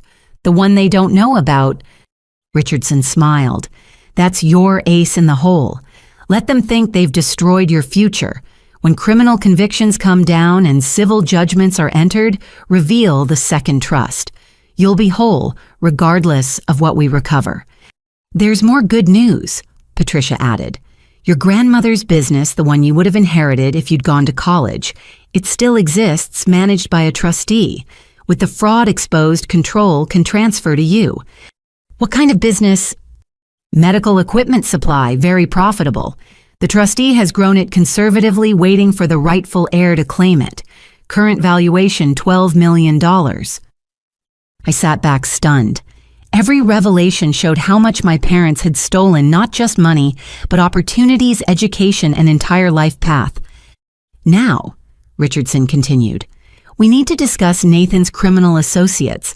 The FBI wants you in protective custody until they're arrested. Is that really necessary? 3 of them were spotted near your apartment building yesterday. Yes, it's necessary. Agent Santos arrived an hour later, her pregnant persona replaced by sharp professionalism. Miss Hartley, your brother stumbled into something bigger than anyone realized. The people he owes money to are part of an international trafficking ring. We've been building a case for 2 years. Nathan's debts gave us the final connections we needed. Trafficking. My stomach turned. Drugs, weapons, money laundering. Nathan thought he was borrowing from high-stakes gamblers. He was actually funding terrorists. His failed businesses were supposed to be money laundering fronts. When they failed legitimately, he couldn't repay dirty money with clean funds. How much danger am I in? Moderate. They prefer threatening families to create pressure. But with Nathan broke and your parents' assets frozen, they may escalate. We're moving on arrests within 72 hours. Until then, we need you somewhere safe. The safe house turned out to be a comfortable apartment in a security building. FBI agents rotated shifts while I worked remotely, watching my family's empire crumble through news reports and legal filings. Day 1. My parents' mugshots appeared on local news. Prominent couple arrested for $1 million inheritance fraud. Day 2. Nathan was arrested trying to board a flight to Brazil. Man detained in connection with international money laundering investigation. Day 3. The FBI raids captured Nathan's associates. Major trafficking ring dismantled, local man key to investigation. Richardson visited daily with updates. Your parents' lawyer quit. Apparently they tried to pay him with a check from a frozen account. They're now using a public defender. For a $1 million fraud case, they have no choice. Every decent lawyer demands retainer up front, and they have no accessible funds. Even their GoFundMe was frozen after reports of fraud. Patricia brought dinner and gossip. The country club revoked their membership. The church asked them not to return pending resolution of legal matters. Your mother's charity committee expelled her for conduct unbecoming. Their entire social circle abandoned them. Rats fleeing a sinking ship. Plus, several club members realized they'd also been scammed over the years. Your parents borrowed money for emergencies from half the membership. On the 4th day, something unexpected happened. My phone rang with a call from the detention center. Against my better judgment, I accepted. Melody. My mother's voice sounded broken, aged 20 years in 4 days. Please, I need to... If you're calling to threaten or manipulate, I'm hanging up. No, I need to tell you something. About the money, there's more. Hidden accounts Robert doesn't know about. I'll tell you everything if you help me. Help you how? Get me away from him. File charges separately. I was just following his lead, trying to be a good wife. He threatened me too. Said he'd leave me with nothing if I didn't comply. I have evidence. Recordings. I shouldn't have been surprised. When criminals face consequences, they turn on each other. Even marriages built on greed couldn't survive the pressure of prosecution. Tell your public defender. Maybe they'll cut a deal. Melody, please. I'm your mother. No, I cut her off. A mother protects her child. You sold yours. Goodbye, Linda. I hung up feeling oddly empty. Not sad, just finished. The woman who gave birth to me was offering to betray the man who raised me, and I felt nothing beyond mild disgust. Richardson found the development interesting. If she really has evidence against your father, it strengthens the prosecution. She'll likely get a lighter sentence in exchange for cooperation. How light? Instead of 20 years, maybe 5. Still prison, still a felony record, still the end of life as she knew it. That night in the safe house, I video called Patricia. I keep waiting to feel guilty, I confessed. They're facing prison bankruptcy, complete destruction. Shouldn't I feel something? You are feeling something, she observed. Relief, which is exactly what you should feel when abusers face justice. Guilt would mean they'd successfully programmed you to prioritize their needs over your own well-being. The fact that you don't feel guilty, that's healing, Melody. That's growth. She was right. As I watched the news coverage of my family's downfall, I felt no satisfaction but no regret either. Just a sense of cosmic balance being restored, of truth, finally conquering lies. The criminal case was building momentum. The civil case promised full restitution. My future stolen for so long was being returned with interest. And the family that had caused so much pain, they were learning what happened when the well of exploitation finally ran dry. Justice, I was learning, didn't always feel triumphant. Sometimes it just felt like the end of a very long storm with clear skies finally visible on the horizon. The relatives came out of the woodwork like termites from a burning building. As news of my parents' arrest spread through the family grapevine, my phone became a confessional booth for decades of grievances I'd never known existed. Cousin Sarah called first, her voice shaking with years of suppressed anger. Melody, I've been watching the news. I can't believe you finally exposed them. We need to talk, all of us cousins. There are things you need to know. The meeting took place at a restaurant downtown, chosen for its privacy and distance from anyone's home. I arrived to find not just Sarah, but 6 other cousins I hadn't seen in years. The last time we'd all been together was grandmother Eleanor's funeral, a day I now understood had been carefully orchestrated to keep us from comparing notes. Before we start, Sarah said, sliding a thick folder across the table, we've been collecting evidence for years. We just never had the courage to use it. The folder contained a heartbreaking chronicle of systematic exploitation. Cousin Michael's college fund, $50,000 their grandfather left him, mysteriously vanished when he turned 18. My parents had been the trustees. They told me Grandpa had bad investments, Michael said bitterly, that the money was gone. I believed them. Took out student loans that I'm still paying off 15 years later. Cousin Jennifer's story was worse. When her mother died of cancer, she'd left a life insurance policy specifically for Jennifer's daughter's education. My parents volunteered to help manage the funds. $200,000, Jennifer whispered. Gone. They said the insurance company went bankrupt. I was grieving, overwhelmed with 2 kids. I didn't question it. My girls are working 3 jobs each to pay for community college. Each cousin had a similar tale. Trust funds vanished. Insurance payouts disappeared, inheritances evaporated. Always with my parents' fingerprints on the financial documents, always with elaborate explanations that we'd all been too trusting or too intimidated to challenge. The sick part, Sarah added, is how they'd flaunt their wealth afterward. Remember when they took that European cruise right after telling Michael his college fund was gone, or the kitchen renovation that happened to cost exactly what Jennifer's insurance should have paid? I felt sick. How long have you all known? We started comparing notes about 5 years ago, Sarah explained. Created a private Facebook group to share information. But what could we do? It was our word against theirs, and they always had explanations. Legal-sounding excuses. Plus they were family. Michael finished. You don't take family to court. That's what we were taught, right? Family protects family even when family is robbing you blind. Uncle Robert, my father's younger brother, joined us later carrying his own box of evidence. He looked older than his 60 years worn down by secrets. "I've wanted to tell you this for decades," he began. "Your father destroyed our family business. Our dad left us equal shares in a construction company. Within 2 years of taking control, Robert had embezzled everything. Took out loans against the assets, funneled contracts to shell companies, bled it dry." "Why didn't you press charges?" I asked. "He had dirt on me. Nothing illegal, but an affair that would have destroyed my marriage. He threatened to tell my wife unless I signed away my claims and kept quiet. I chose my family over justice. I've regretted it every day since."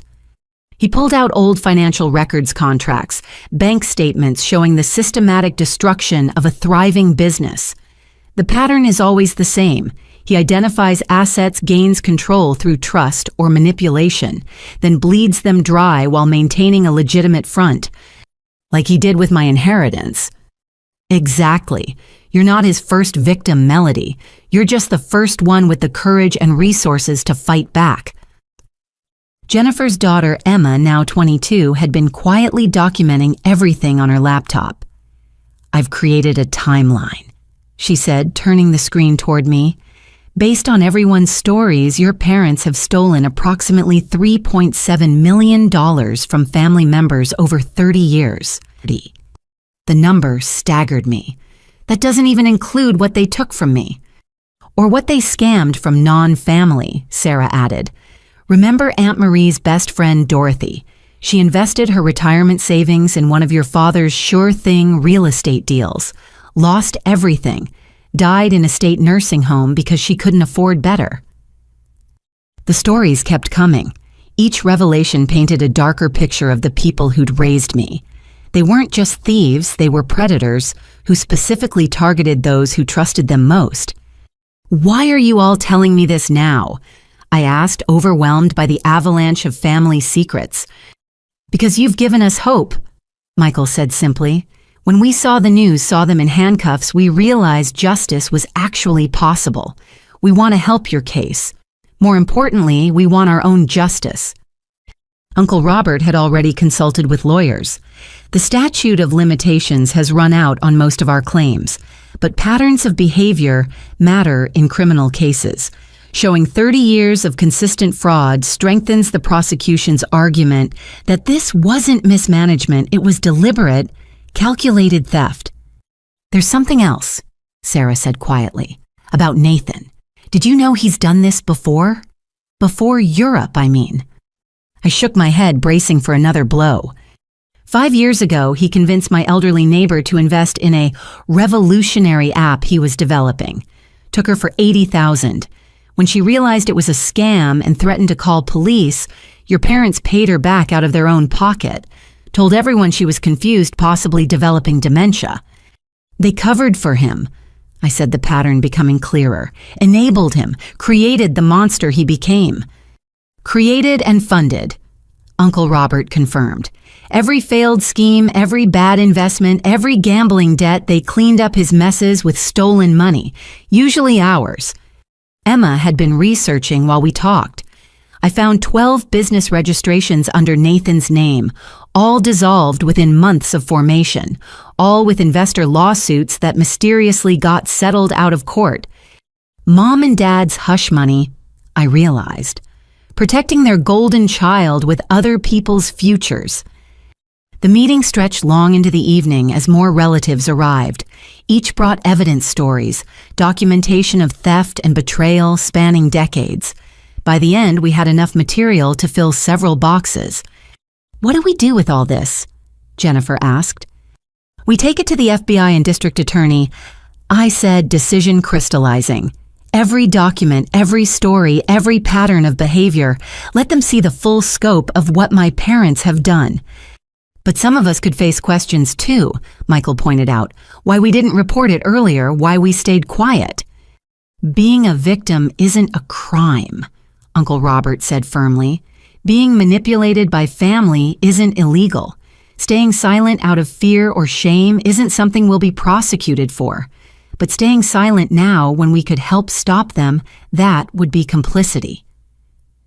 We agreed to meet with prosecutors as a group, strength in numbers, and more importantly, corroboration that would be impossible to dismiss as one disgruntled relative's vendetta. As we prepared to leave, Sarah pulled me aside. "I'm sorry we didn't protect you.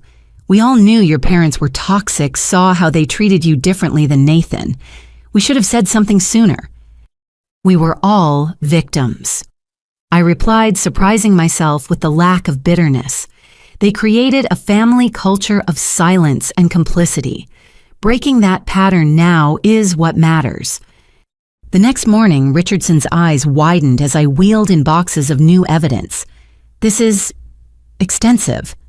30 years of fraud, I confirmed, documented by 17 different victims, all family members who were too ashamed or scared to speak up before. He spent hours reviewing the material, occasionally whistling low at particularly damaging revelations.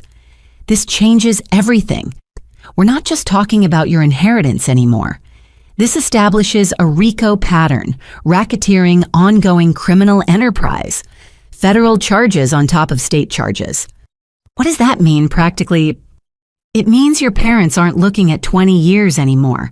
With RICO enhancements and multiple victims, we're talking potential life sentences, and Nathan becomes more than an accomplice. He's part of a criminal organization." Agent Santos arrived that afternoon to review the new evidence. Her excitement was palpable. "This connects dots we've been trying to draw for years. Some of these shell companies your father created. We've seen them in other investigations. He wasn't just stealing from family, he was providing financial services to other criminals. Money laundering. At minimum, possibly tax evasion for hire fraud consultation, teaching other criminals how to hide assets. Your father was a one-man finishing school for financial crime." The implications kept expanding. What had started as inheritance theft was revealing itself as something far more sinister, a decades-long criminal enterprise that had destroyed dozens of lives while funding my parents' facade of respectability. That evening, I met Patricia at her house. She'd been quiet during dinner, clearly wrestling with something. "There's one more thing," she finally said. "Something I didn't tell you before because I wasn't sure it was my place. About your biological father, Marcus Webb." I tensed, prepared for another revelation that would shake my world. "He knew about you, sent money for years through intermediaries trying to provide for you without violating the agreement he'd made with Robert. Your college fund that mysteriously vanished. Half of it came from him. My biological father tried to provide for me, and my legal father stole it. The man who actually wanted you was prevented from helping by the man who saw you as an ATM, Patricia confirmed sadly. Marcus even tried to establish contact when you turned 18, but Robert threatened to expose the affair, publicly ruin everyone's reputations. I thought about the layers of deception, the stolen opportunities, the loving biological father I'd never known because it would have interfered with my parents' grift. Is there anyone in my life who hasn't been lying to me? The question came out more exhausted than bitter. Patricia took my hand. Your grandmother. Your cousins, once they found their courage.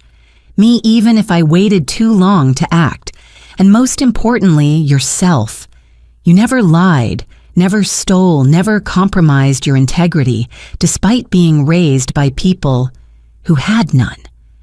I could have become like Nathan, I said, the thought chilling. They certainly tried to mold me into their image. But you didn't. That's the miracle melody. Surrounded by corruption, you stayed clean. Raised by thieves, you remained honest. That's not luck, that's character. Character that no amount of money could buy or steal. That night, I sat surrounded by evidence of my family's crimes testimony from dozens of victims, proof of multi-generational theft and betrayal. Tomorrow, we'd deliver it all to prosecutors, likely sealing my parents' fate and Nathan's future behind bars. But tonight, I mourned not for the family I was losing, but for all the families they'd destroyed along the way.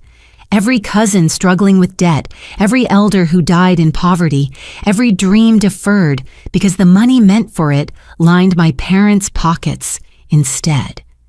Justice was coming, but it couldn't restore Michael's college years or Jennifer's daughter's stress-free education. It couldn't give Dorothy a dignified death or return the decades of family trust that had been weaponized against us. All justice could do was stop the bleeding, prevent future victims, and maybe let us all start healing from wounds we'd been taught to hide for far too long. The termites had finally been exposed. Now it was time to rebuild on foundation, stronger than family loyalty on truth, justice, and the courage to speak up, even when silence would be easier. My phone buzzed with a text from cousin Emma. "We're all behind you. Time to end their reign of theft. Family protects family, and that's exactly what we're doing, protecting each other from the ones who forgot what family means." She was right. We were redefining family, creating bonds based on truth, rather than blood support, rather than exploitation. And that family, the one we were choosing to build, was worth fighting for. I was organizing evidence files in Patricia's home office when a thick manila envelope caught my attention. It had arrived that morning by certified mail requiring signature. The return address was from Blue Cross Blue Shield's Special Investigations Unit. "Patricia," I called out, holding the envelope, "were you expecting anything from the insurance company?" She appeared in the doorway, reading glasses perched on her nose. "No, but that's interesting timing. Open it carefully, it might be relevant to the case." Inside, I found a letter that made my hands shake. "Dear Miss Hartley, our investigation has revealed you have been the victim of extensive healthcare fraud. Multiple claims have been filed in your name for treatments you never received.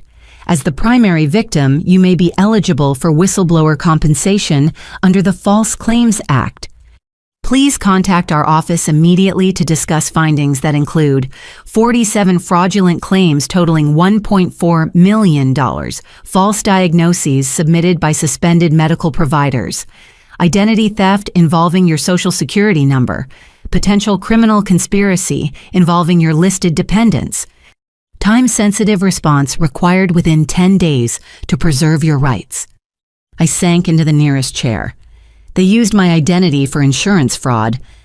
Patricia read over my shoulder, her expression darkening. "This explains so much. Remember when your mother insisted you stay on their insurance plan even after you got your job? She said it was to save you money. She said family plans were cheaper, that it was foolish to pay for my own when theirs covered everything." The betrayal felt fresh, even after everything else. I was subsidizing their fraud. I called the investigator immediately. Martin Jeffries answered on the second ring, his voice carrying the weariness of someone who'd seen too much healthcare fraud. "Ms. Hartley, thank you for calling. I've been investigating your case for 18 months. Your parents have been running one of the most sophisticated healthcare fraud schemes I've encountered." Sophisticated how? They didn't just file false claims. They created an entire medical history for you, chronic conditions requiring expensive ongoing treatments. Fibromyalgia, chronic fatigue syndrome, severe anxiety disorder, clinical depression. According to our records, you've been receiving treatment 3 times a week for 5 years. I see a doctor maybe once a year for checkups. We know. That's what triggered our investigation. The registered addresses for treatments didn't match your residential history. You were supposedly receiving physical therapy in Arizona, while our employment records showed you working in Virginia. He walked me through the scheme. My parents had partnered with a network of corrupt medical providers, doctors who'd lost legitimate licenses, physical therapists operating from strip malls, even a psychiatrist who'd been dead for 2 years, but whose credentials were still being used to bill insurance. The beauty of their scam, Jeffries explained with grudging professional admiration, was the layering. Small claims, multiple providers, different conditions, nothing that would trigger automatic audits. Death by 1,000 cuts rather than one massive fraud. How much did they steal? From insurance alone, $1.4 million over 5 years. But here's where it gets interesting. They were double and sometimes triple billing. Insurance would pay, then they'd submit the same claims to Medicare under your father's disability, then bill you directly for copays on treatments you never received. I pulled up my bank statement, suddenly understanding charges I'd questioned, but accepted. Monthly automatic payments for therapy copays. I thought it was for Dad's back treatments. Those payments went directly to accounts controlled by your parents. You were paying copays on your own fraudulent treatments.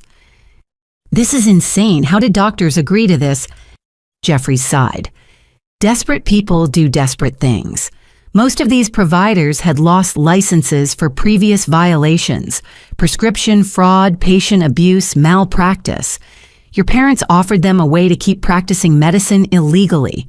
Fake credentials, front companies, kickback schemes. He emailed me records while we talked. The screen filled with claim after claim treatments for conditions I'd never had at clinics I'd never visited. Physical therapy in Scottsdale, psychiatric treatment in Miami, pain management in Seattle. My fake medical self had been busier than my real self. The psychiatrist particularly interests us, Jeffries continued. Dr. Raymond Chen, deceased since 2019, but his credentials were used for your supposed twice-weekly therapy sessions. Those claims alone totaled $300,000. Wait, I said, recognizing the name. Chen. My mother always said we couldn't use that name because of a distant relative who disgraced the family. Dr. Chen lost his license for overprescribing opioids. Before he died, he was involved in several pill mills. We believe your parents had access to his credentials through those illegal operations. The implications hit me. Were they involved in drug trafficking? We can't prove direct involvement, but the connections are suspicious. Several prescriptions were written in your name for controlled substances. Did you ever receive unusual pharmacy calls or packages? Never. I don't even take aspirin regularly. Those prescriptions were filled and picked up by someone using your ID.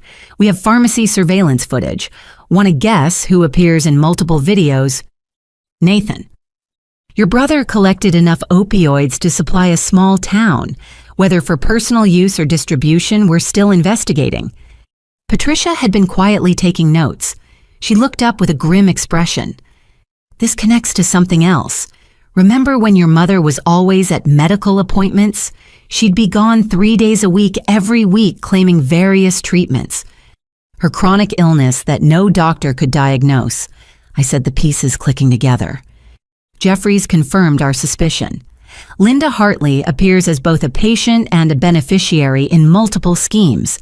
She was supposedly receiving treatments while simultaneously being the caregiver, collecting payment for your treatments, double dipping at its finest. What about my father's disability? Completely fabricated. We have video surveillance from multiple locations showing him engaging in activities impossible for someone with his claimed conditions. Golf tournaments, tennis matches, even helping load furniture. His Dr. Surprise is part of the same network of suspended providers. He sent more files. Photos of my father at country club events dated during periods when he was supposedly bedridden.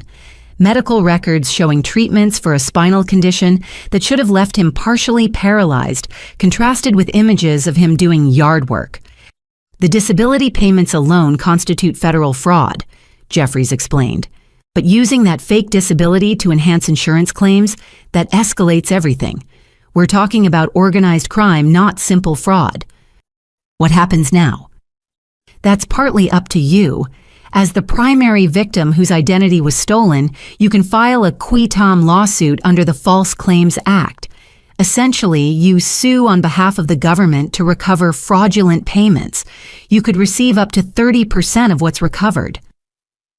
30% of $1.4 million, plus penalties and interest. The government typically triples damages in healthcare fraud cases. You could be looking at over $1 million in whistleblower compensation. Patricia whistled low. That's on top of recovering your inheritance. Separate matter entirely, Jeffries confirmed. This is compensation for exposing fraud that would have continued indefinitely without your cooperation. What do you need from me? Everything. Medical records, bank statements, correspondence with your parents about health issues. Anytime they mentioned your treatments or asked for health-related money.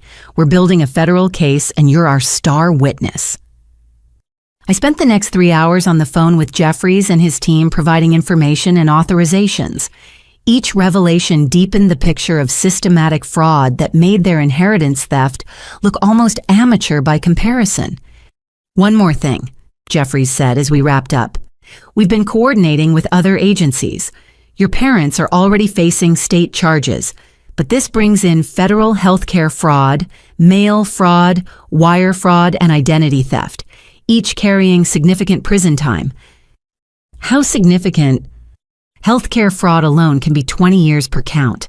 They're looking at hundreds of counts. Life in prison isn't hyperbole anymore, it's likely." After hanging up, I sat in stunned silence. Patricia made tea while I processed this new betrayal. They hadn't just stolen my money, they'd stolen my identity, my good health record, my clean insurance history. If I'd ever needed serious medical care, I might have been denied coverage because of their fraudulent claims. "You know what bothers me most?" I said, finally. "The planning this required. They had to consciously decide to commit fraud using their daughter's identity. That's not desperation, that's malice."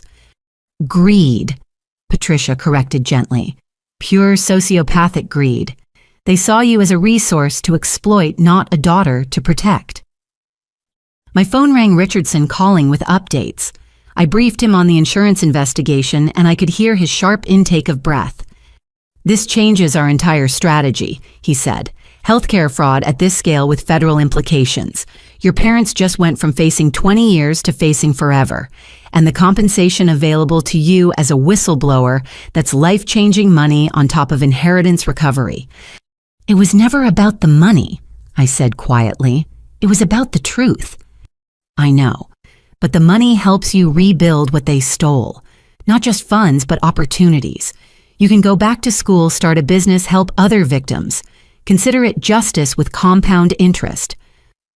That evening, as I organized medical fraud evidence to send to prosecutors, I found myself thinking about the sheer scope of my parents' crimes. Every aspect of their lives had been built on deception. Every relationship transactional, every interaction calculated for maximum exploitation. The parents who'd raised me were master criminals hiding behind suburban respectability. The mother who'd kissed my scraped knees had used my blood type to fake medical conditions. The father who'd taught me to ride a bike had claimed to be wheelchair-bound while cycling regularly himself. Nathan calling from jail had left another voicemail I didn't listen to but had transcribed, "Mel, the prescriptions weren't my idea. Mom and Dad made me pick them up. Said it was for legitimate pain management. How was I supposed to know I'm a victim too? Always the victim, never responsible." Even now, facing federal drug charges added to his financial crimes, Nathan couldn't admit his role. The golden child raised to believe consequences were for other people, now drowning in accountability he'd never learned to handle. But something Richardson said stuck with me. The money from whistleblowing and inheritance recovery wasn't just compensation, it was opportunity. Opportunity to help cousins still struggling with student loans from stolen college funds. Opportunity to support elder fraud victims like Dorothy's family. Opportunity to ensure no family member ever stayed silent about abuse for financial reasons again. My parents had spent decades destroying lives for profit. Maybe I could spend the next decades rebuilding them. The thought brought the first genuine smile I'd felt in weeks. Poetic justice at its finest, using the proceeds of exposing their crimes to heal the wounds they'd inflicted. I pulled out a notebook and started making lists. Cousin Michael's student loans, Jennifer's daughter's college tuition, a fund for family members afraid to speak up about exploitation, maybe even a foundation supporting healthcare fraud victims, ensuring others didn't suffer in silence like I almost had. My parents had taught me one valuable lesson through their negative example. Money was just a tool. They'd used it for destruction. I'd use it for restoration. The termites had been exposed, the damage cataloged. Now it was time to rebuild not just my own life, but all the lives they'd touched with their poisonous greed. And unlike their legacy of theft and lies, mine would be one of truth, justice, and genuine family support. The kind of family we all deserved, but had been denied by those who saw blood relations as just another opportunity for exploitation. The federal courthouse in downtown looked imposing even on a sunny Tuesday morning. I'd been called as a witness for Nathan's bail hearing, though Richardson advised I was under no obligation to help the brother who'd spent years living off my stolen inheritance. Still, morbid curiosity won. I needed to see what remained of the golden child my parents had created. Nathan entered in an orange jumpsuit shackled at wrists and ankles, his designer lifestyle replaced by federal detention reality. The man who'd swanned through European capitals on my grandmother's money now shuffled like the common criminal he'd always been. When our eyes met, his expression cycled through shame, anger, and finally settled on his default calculated manipulation. Agent Santos sat beside me in the gallery. He's been trying to make deals since the moment we arrested him, offering information on everyone except himself. Classic narcissist behavior. The prosecutor, a no-nonsense woman named Janet Morrison, laid out the charges. Money laundering, wire fraud, identity theft, drug trafficking, conspiracy to commit international financial crimes. Each count carried decades in prison. Your Honor.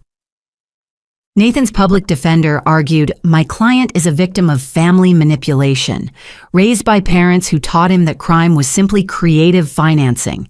He needs treatment, not incarceration. Morrison's response was swift. The defendant is 32 years old enough to know that creating shell companies to launder money for international criminals is illegal, old enough to understand that collecting prescriptions in his sister's name constitutes identity theft. This isn't youthful ignorance, it's calculated criminality. Then came the surprise witness. A young woman I didn't recognize took the stand, identified as Maria Constance, not Agent Santos's alter ego, but another woman entirely. Nathan's face went pale. State your relationship to the defendant, Morrison instructed. I was his fiancée, until I discovered he'd stolen my identity, maxed out credit cards in my name, and used my grandmother's death certificate to claim life insurance benefits. My stomach turned. Even knowing Nathan's nature, this shocked me. Maria continued, her voice steady despite visible emotion. Nathan told me he was a successful investment banker, said his family owned companies across Europe. I believed him until creditors started calling. $47,000 in debt I never accumulated. When did you discover the fraud? When I was denied a mortgage because my credit was destroyed. Nathan had been living a double life with me in Barcelona, with another woman in Prague, possibly others, each relationship funded by identity theft. The judge reviewed documents Maria had provided, forged signatures, fake companies, listing her as CEO loan applications she'd never seen. The scope of Nathan's personal fraud empire was staggering. There's more, Maria said quietly. I'm 3 months pregnant. When I told Nathan, he tried to convince me to claim the baby wasn't his, said his family situation was too complicated for a child. Now I understand he couldn't risk a DNA test exposing his other families. Other families, the judge leaned forward. Morrison presented evidence that made the courtroom gasp. Nathan had children in 3 countries, each mother told she was his only love, each relationship funded by fraud. Child support payments made with stolen money, promises of marriage backed by forged financial documents. The defendant has created a web of deception spanning continents, Morrison summarized. He's not just a flight risk, he's a ghost risk capable of disappearing into any of his false identities. Nathan's lawyer tried damage control. My client is willing to cooperate fully with authorities. He has information about larger criminal organizations, information he gained by actively participating in those organizations. Morrison interrupted. He's not a whistleblower. He's a co-conspirator trying to trade up. The judge called a recess. In the hallway, Maria approached me, tears streaming down her face. I'm sorry, she said. I know he's your brother, but people need to know what he is. He's not my brother, I said firmly. Brothers don't steal from family. Don't destroy lives for sport. Whatever DNA we share doesn't make us family. She showed me photos on her phone, Nathan, with different women in different cities playing the devoted boyfriend while building his house of cards.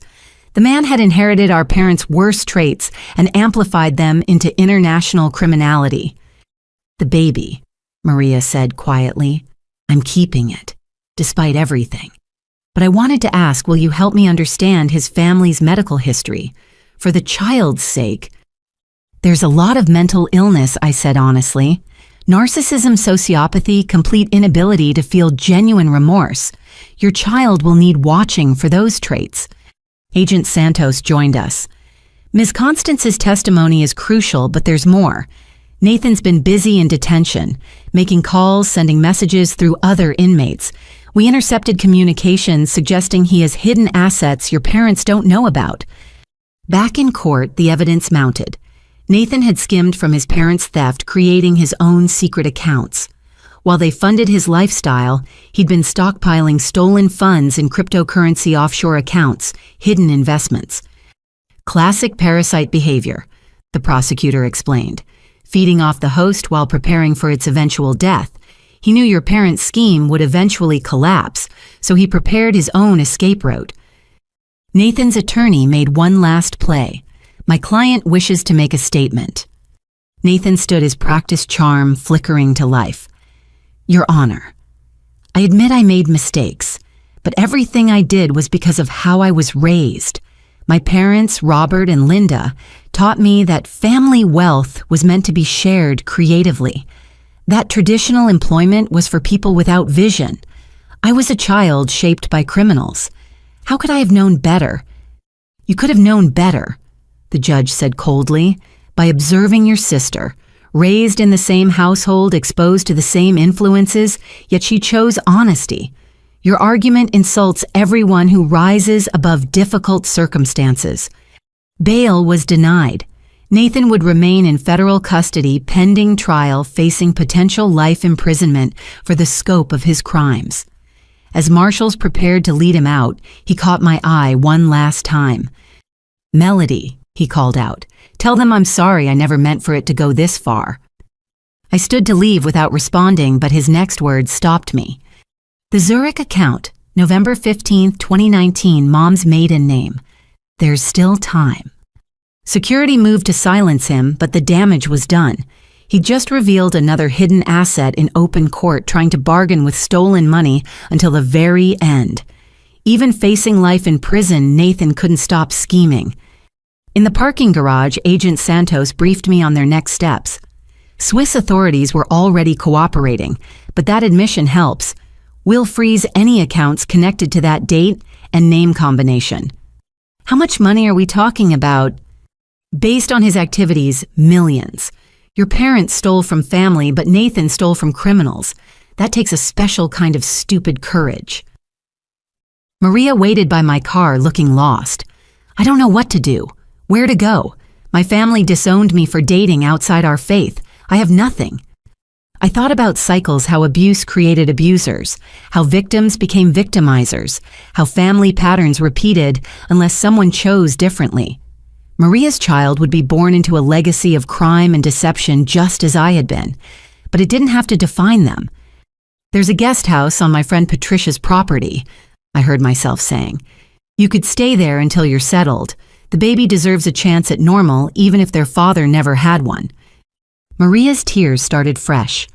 Why would you help me? I was going to marry the man who stole from you.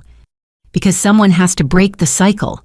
My grandmother tried with her will. Patricia tried by gathering evidence. Now it's my turn. That baby is my cousin regardless of Nathan's crimes.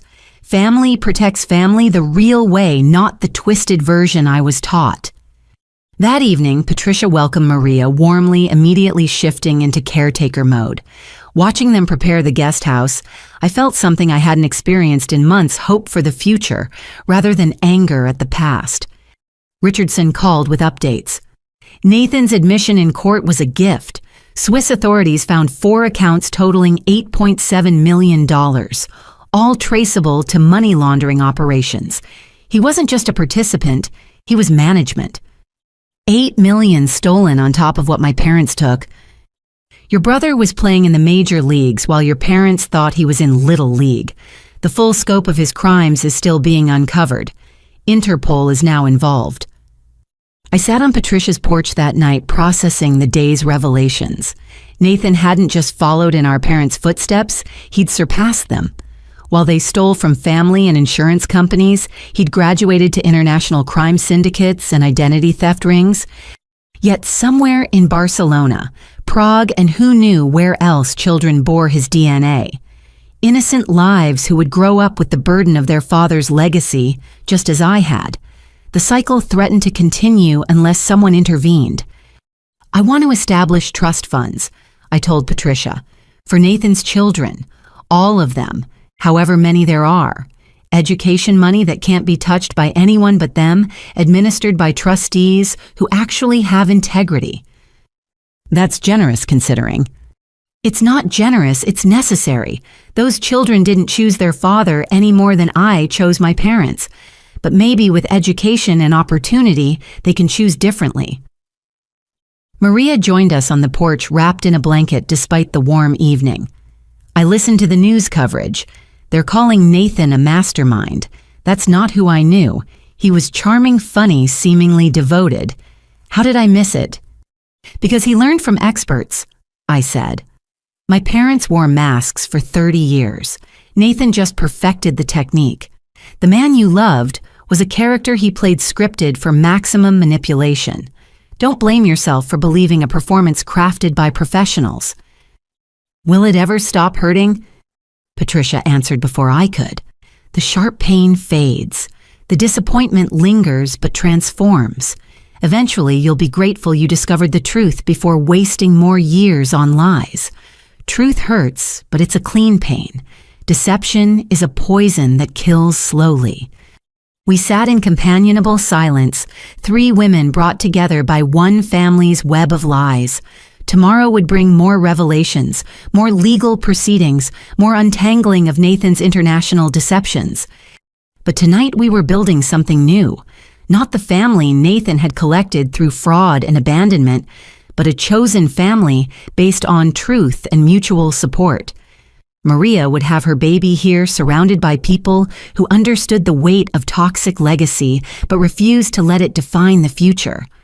Nathan would spend decades in prison. His children would grow up without him, and somewhere my parents would learn their golden child had betrayed them just as they'd betrayed everyone else. The irony wasn't lost on me. They'd created Nathan in their image, and he'd exceeded their wildest expectations. The protege had surpassed the masters, leaving destruction across continents instead of just counties. But every criminal empire eventually falls, and from those ashes, with enough courage and support, something better could grow, something honest, something real, something worth being family for. The text arrived on a Thursday morning, sent from my mother's lawyer's phone. Your parents request a family meeting to discuss resolution. Olive Garden on Maple Street, 2 p.m. Saturday. They promise to apologize and make things right. Please consider attending for closure. Richardson advised against it immediately. It's a trap. They're desperate, and desperate people do dangerous things. But something in me needed to see them one last time, to look them in the eyes knowing everything I now knew, to hear what possible explanation they could offer for decades of theft and betrayal. I'll go, I decided, but not alone, and not without protection. Saturday arrived gray and drizzling, fitting weather for what promised to be a disaster. I entered the restaurant with Patricia beside me and Richardson waiting in his car outside, ready to document anything that happened. Agent Santos had wanted to provide security, but I'd refused. This needed to be family only, or what was left of it. My parents sat in a corner booth, and I almost didn't recognize them. The months since their arrest had aged them dramatically. My father's golf tan had faded to prison pallor, his expensive clothes replaced by an ill-fitting suit that screamed public defender's suggestion. My mother looked smaller, her perfectly styled hair now gray at the roots, her designer facade crumbling like everything else they'd built on lies. But it was the third person at their table that made me stop short. A man I didn't recognize, mid-40s with an expensive suit and the kind of aggressive confidence that marked him as either a salesman or a criminal, sometimes both. Melody. My mother stood reaching out as if to hug me before Patricia's stern look stopped her. "Thank you for coming. This is Mr. Harrison, our new financial advisor." "I thought you were broke," I said, not bothering with pleasantries as I slid into the booth across from them. "That's what we need to discuss," my father said, his usual commanding tone replaced by something almost pleading. "There's been a misunderstanding about our assets. Mr. Harrison has found some irregularities in the prosecution's case." Harrison smiled, all teeth and no warmth. "Ms. Hartley, I specialize in asset recovery and financial rehabilitation. Your parents have hired me to help resolve this unfortunate family dispute." "This isn't a dispute," I said flatly. "It's a criminal prosecution. They stole millions." "Allegedly," Harrison corrected, "and that's where things get interesting. You see, I've reviewed the financial records and there's significant evidence that you've been hiding assets yourself.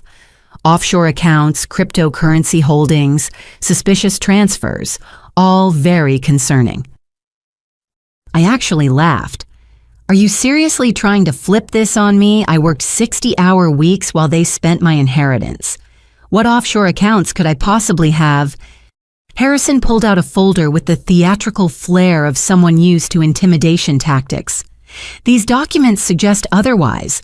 Bank records showing transfers to accounts in your name in the Cayman Islands, cryptocurrency wallets receiving funds from questionable sources, even connections to Nathan's European operations." Patricia leaned forward, examining the papers with her accountant's eye. "These are forgeries, good ones, but forgeries. The account numbers don't match international banking standards. The dates correspond to when Melody was working documented overtime shifts. This is amateur hour." "Amateur or not," my father interjected, his mask finally slipping to reveal the calculating criminal beneath mud sticks. "How would your employer react to investigations into your finances? How would your reputation survive even unfounded allegations?" "Ah," I said, understanding dawning. "Extortion. You're attempting to blackmail me with fabricated evidence. Did you really think this would work?" My mother's tears started then, but they looked rehearsed. "We just want our family back together. Why are you being so cruel? We made mistakes. Yes, but sending us to prison. Your own parents. The parents who stole my inheritance, who sabotaged my education, who committed identity theft and healthcare fraud using my name, those parents. We were trying to protect you." She raised her voice, drawing stares from nearby diners. "You don't understand the pressure we were under, the debts, the obligations, the country club memberships, the European vacations, the luxury cars." I pulled out my phone, showing photos Richardson had provided of their purchases over the years. Which of these were survival necessities? Harrison tried to regain control. "Let's focus on solutions. Your parents are willing to admit to mismanaging some funds. In exchange for dropping criminal charges, they'll agree to a payment plan, small monthly amounts that won't impact their retirement." "Their retirement funded by my stolen inheritance. Or," Harrison's voice turned harder, "we proceed with our countersuit. Financial abuse of elderly parents, harassment, defamation. Your parents' connections in this community run deep. Judges, prosecutors, business leaders who've known them for decades. Do you really want to test their influence?" Patricia snorted. "Their influence?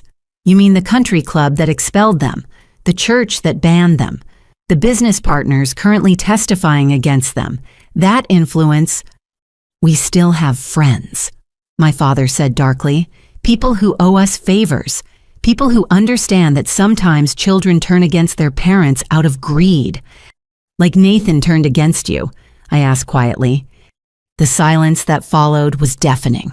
My parents exchanged glances and Harrison shifted uncomfortably. "What do you mean?" My mother's voice was barely a whisper. "You don't know Nathan's been stealing from you for years, skimming from your theft to fund his own criminal empire. The student who surpassed the teachers. He has millions hidden in accounts you never knew existed." "You're lying," my father said, but uncertainty flickered in his eyes. "Zurich account, November 15th, 2019, your maiden name, Mom. He announced it in federal court. $8.7 million he stole while you were stealing for him. The son you created in your image perfected your techniques." My mother's rehearsed tears became real. "That's impossible. Nathan would never what steal from family lie to people who loved him. Use trust as a weapon. I wonder where he learned those values." Harrison stood abruptly. "This meeting is over. My clients attempted reconciliation in good faith. Your refusal will be noted in court." "Good faith?" I stood too, Patricia beside me. "You mean this attempted extortion? The forged documents, the threats about mysterious connections. Please do note it in court. In fact," I pulled out my phone, ending the recording I'd started the moment we sat down. "Everything's been recorded. Legal in this state as long as one party knows. That would be me." Harrison's face went pale. My parents looked between us, realization dawning that their final gambit had failed spectacularly. "You recorded us?" My mother's shock seemed genuine for the first time all afternoon. "I learned from the best," I said. "Document everything, trust. No one family means nothing when money's involved. Aren't those the values you taught me?" My father's mask finally shattered completely. "You sanctimonious little—" He caught himself aware of other diners and the recording. "We gave you everything. Fed you, clothed you, put a roof over your head. With my grandmother's money. Let's be very clear, you gave me nothing that wasn't already mine. You stole my inheritance and used a fraction of it to meet your legal obligations as parents. That's not generosity. That's embezzlement with extra steps." "Mr. Harrison," Patricia addressed the lawyer, "I assume you have a license you'd like to keep. Participating in extortion and fraud would endanger that. You might want to reconsider your client list." Harrison grabbed his briefcase and fled without another word, leaving my parents alone in their corner booth, looking smaller and older than I'd ever seen them. "Is it true," my mother asked quietly, "about Nathan, the millions?" "Every word. While you thought you were controlling him with money, he was building his own criminal network. The protege surpassed you in every way. International crime instead of local. Millions instead of thousands. He even stole from the criminals he worked with, something you were never brave or stupid enough to attempt."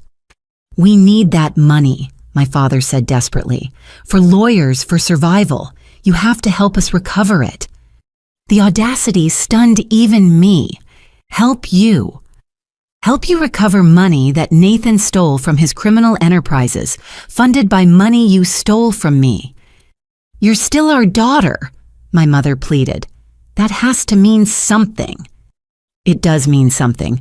It means I spent 28 years believing love was conditional on compliance.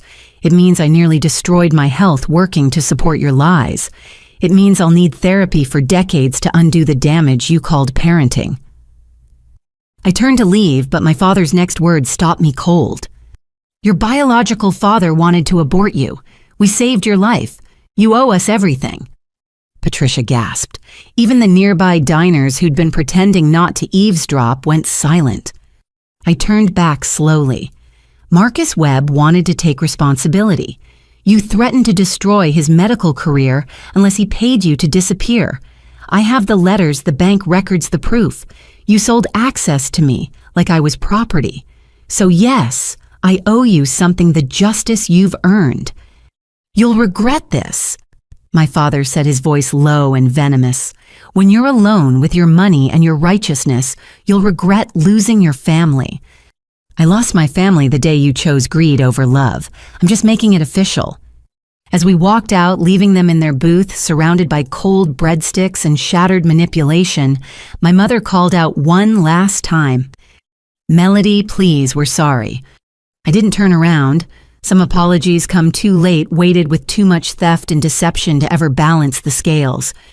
In the parking lot, Richardson was already on the phone with prosecutors. Yes, recorded extortion attempts and harassment. New charges to add to the pile. How did I do? I asked, suddenly exhausted. Like someone who's found their strength, Patricia said proudly. They threw everything at you. Guilt threats, fake evidence, emotional manipulation, and you didn't bend. Harrison's going to have a bad week, Richardson added with satisfaction. The Bar Association frowns on lawyers who participate in extortion schemes. Your parents just lost their last competent defender. That evening, safe in Patricia's living room, I listened to the recording again. Every threat, every manipulation tactic, every desperate attempt to regain control.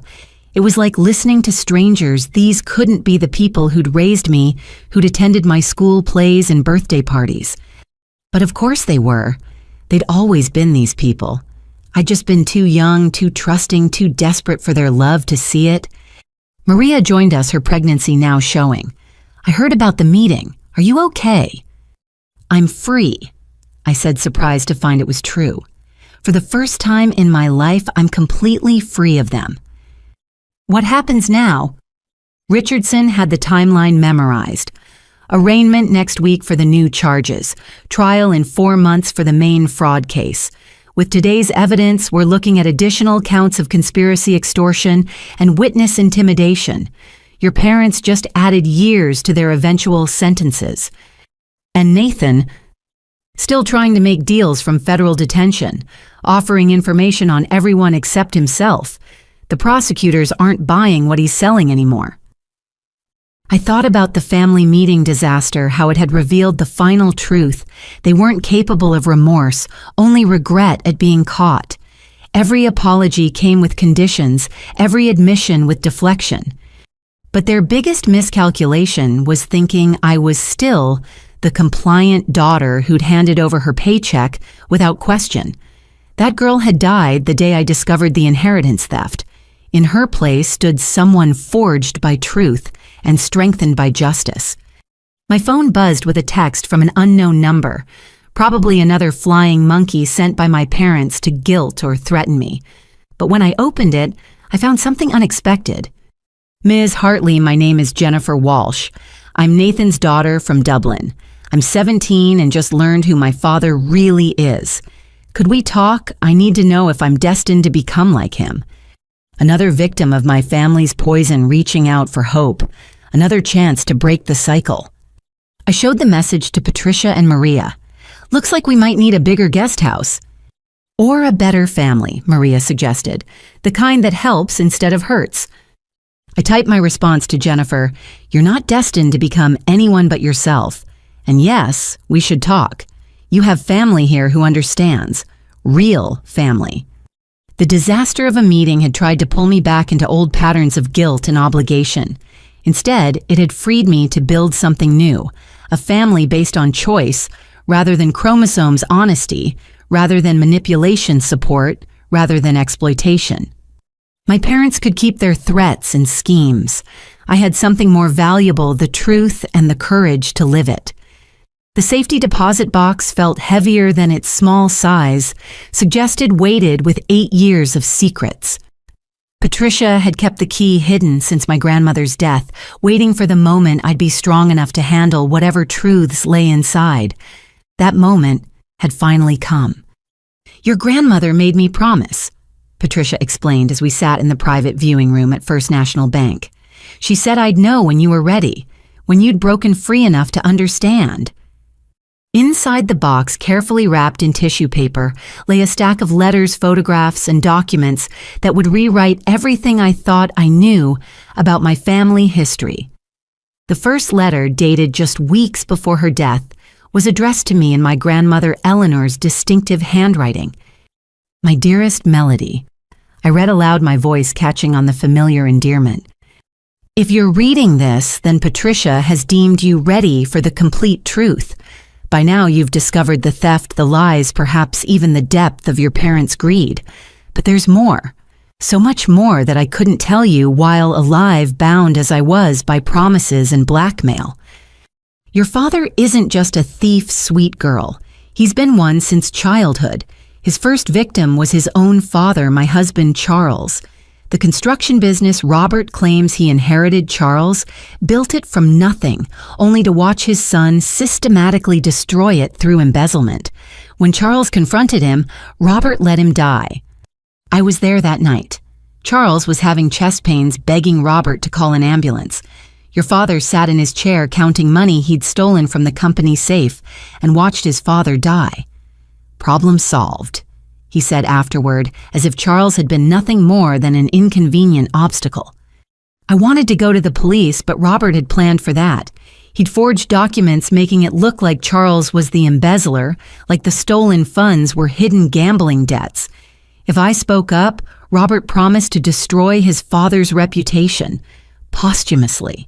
I stayed silent to protect Charles's memory, and I've regretted it every day since. I had to stop reading, my hands shaking. Patricia squeezed my shoulder, her own eyes wet with unshed tears. There's more, she said quietly. Keep going. The next section revealed my mother's entry into the family. Linda appeared like a vulture scenting carrion. She recognized a kindred spirit in Robert, someone who saw relationships as transactions, family as resources to be mined. Their wedding was a merger of two criminal minds, not a marriage. Together they refined their techniques. Linda brought healthcare fraud expertise from her previous life. Oh yes, she had a first husband who mysteriously died after signing over his life insurance. Robert provided the business structures to hide their theft. They were perfect for each other in the worst possible way. When you were born, I hoped parenthood might change them. I watched for signs of genuine love, of protective instinct, of anything resembling normal parental bonds. Instead, I saw calculation. You were an investment to them, future caregiver, eventual income source, living organ bank if needed. The way they looked at you chilled me to my bones. Photographs spilled out as I reached for the next letter. Images I'd never seen my grandfather Charles, vibrant and healthy, just days before his death. My parents' wedding, where even then their smiles looked like predators who'd successfully cornered prey. But one photo stopped me cold. My grandmother holding an infant me with a man I didn't recognize standing beside her. Tall, distinguished, with kind eyes that looked familiar somehow. That's Marcus Webb, Patricia said softly. Your biological father. He came to see you exactly once when you were 3 weeks old. Your grandmother arranged it secretly. The next letter explained. Marcus loved you, Melody. Despite what Robert told you, despite the lies about him wanting you terminated, Marcus fought for you. He offered to marry Linda, to raise you properly, to give you the life you deserved. But Linda had already set her sights on Robert's inheritance potential. She used her pregnancy to force a payoff, then married Robert for his access to family money. Marcus sent money for 18 years through intermediaries I helped arrange. Every birthday, every Christmas checks would arrive that I'd deposit into a hidden account for your future. Robert discovered it when you turned 18 and stole every penny. $400,000 your biological father had saved for you gone. I confronted Robert, threatened to expose everything. That's when he played his final card. He had photos of Patricia's son, your cousin Daniel, in a compromising situation. Nothing illegal, but enough to destroy Daniel's military career if released. He'd been collecting blackmail material on the entire family for years, preparing for eventual rebellion. Patricia wiped her eyes. Daniel. He died in Afghanistan 2 years later. Never knew his career was saved by Eleanor's silence. More documents emerged, bank records showing the systematic theft, medical files revealing my parents had been testing my tissue compatibility with theirs since childhood, even a private investigator's report tracking their various schemes across state lines. But here's what they never found. The letter continued. The real inheritance. Not just money, though there's plenty hidden where Robert's greed can't reach. The real inheritance is knowledge and the power it brings. Attached are affidavits from witnesses to Robert's crimes spanning 40 years, signed statements about Charles's death, Linda's first husband's suspicious demise, financial fraud dating to Robert's teenage years. I've spent my final years building an airtight case, waiting for someone strong enough to use it. That someone is you, Melody. You have your biological father's integrity and your grandfather Charles's strength. You have something Robert and Linda never possessed: a conscience. Use these documents to stop them permanently, not for revenge, but for justice, for all their victims who can't speak for themselves. The second trust Patricia mentioned, it's not just money, it's a foundation. The Eleanor Sanders Foundation for Fraud Victims, fully funded, legally established, waiting for someone with the courage to activate it and help others escape what you've endured. Your parents will paint me as bitter, senile, vindictive. Let them. The evidence speaks louder than their lies ever could. I'm gone now, beyond their reach, finally free to tell the truth through you. I love you, my darling girl. I'm sorry I couldn't protect you better in life, but perhaps these tools will help you protect yourself and others in death. All my love, Grandma Eleanor. The silence in the room felt sacred. I spread the evidence across the table. Photos, affidavits, reports, medical records, financial documents, 40 years of crimes meticulously documented by a woman who'd been forced to watch evil flourish in her own family. The medical compatibility testing, I said, voice hollow. They were preparing to harvest my organs if needed. Patricia nodded grimly. Your blood type matches both of theirs perfectly. Bone marrow, kidney, liver, you were their insurance policy. Eleanor found the medical orders in Robert's files. And my grandfather's death. Eleanor had a recording. She'd started documenting everything after Charles grew suspicious. The tape is in a separate safety deposit box, along with other evidence that could be considered illegally obtained. She kept it all separate to protect the legal case. Richardson would need to see everything immediately. The statute of limitations had run out on some crimes, but murder had no expiration date. If we could prove my father had willfully let his own father die... There's one more letter, Patricia said, gently pulling out a smaller envelope. This one's different. My name was written in a different hand, masculine, careful, somehow familiar. My dear daughter, it began, and I knew immediately who'd written it. By the time you read this, I'll likely be gone. Cancer runs in the Webb family, ironic for a doctor who spent his life fighting it. I'm writing this knowing I'll never have the chance to say these words in person, thanks to the devils who raised you. I want you to know that not a day passed without thoughts of you. I have a box of unsent letters, birthday cards never mailed, graduation congratulations never delivered.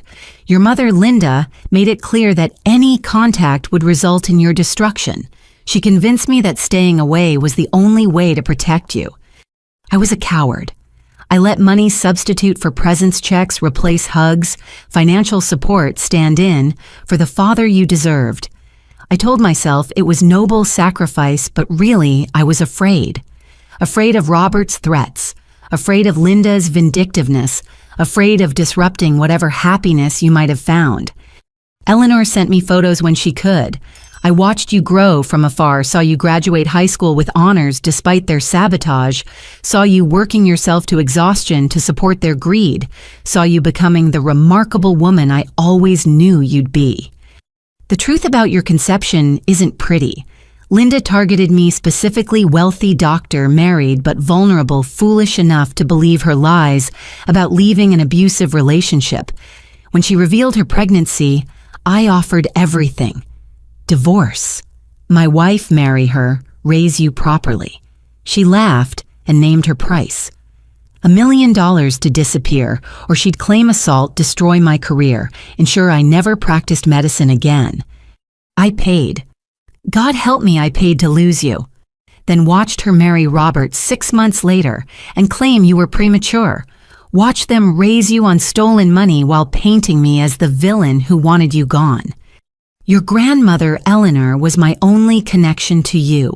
She shared what she could told me about your kindness, your intelligence, your unbreakable spirit despite their worst efforts. When she told me about their theft, their plans for you, I wanted to intervene. But I was already dying, and what could a ghost offer against living monsters? So I offer this instead, the truth. You were conceived in deception, but you were loved from the first moment I knew of you. Every choice I made, wrong as they were, came from love and the desperate desire to protect you from the people I'd inadvertently delivered you to. Don't let their poison define you. You are not their lies or my cowardice. You are your own person with your own worth that no amount of money can measure. The inheritance I left through Eleanor is just money. The real gift is your freedom from their influence. Live well, my daughter. Love freely. Trust carefully but completely when you find those worthy of it. Build the family you deserved but never had. And know that somewhere beyond this life, a flawed man who failed as your father loves you still. Forever your devoted Marcus Webb. I sat in that bank room surrounded by evidence of multi-generational crime, holding a letter from the father I'd never known, and felt something fundamental shift inside me. The last piece of the puzzle had fallen into place, revealing a picture more horrible and more hopeful than I'd imagined. He loved me, I whispered, clutching the letter. Everyone who truly knew you loved you, Patricia said firmly. Your grandmother, Marcus, me, even some of your cousins, who were too scared to show it. The only people incapable of love were the ones who claimed it most loudly while picking your pockets. What do I do with all this? What Eleanor knew you would. What Marcus hoped you might. You use it to end their reign of terror permanently. Then you build something better on the ashes. That evening, Richardson's entire legal team assembled to review the new evidence. The excitement in the room was palpable, as lawyers who'd thought they had an airtight case realized they now had something unprecedented. Murder charges for Charles's death. Richardson listed pacing excitedly. Additional fraud going back decades. Blackmail, extortion, organ harvesting conspiracy. This is a RICO case on steroids. Your parents aren't looking at 20 years anymore. They're looking at life without parole. And the foundation? I asked. Ready to activate the moment, you say. 20 million in funding, all from legitimate sources Eleanor carefully documented. You could help hundreds of fraud victims rebuild their lives.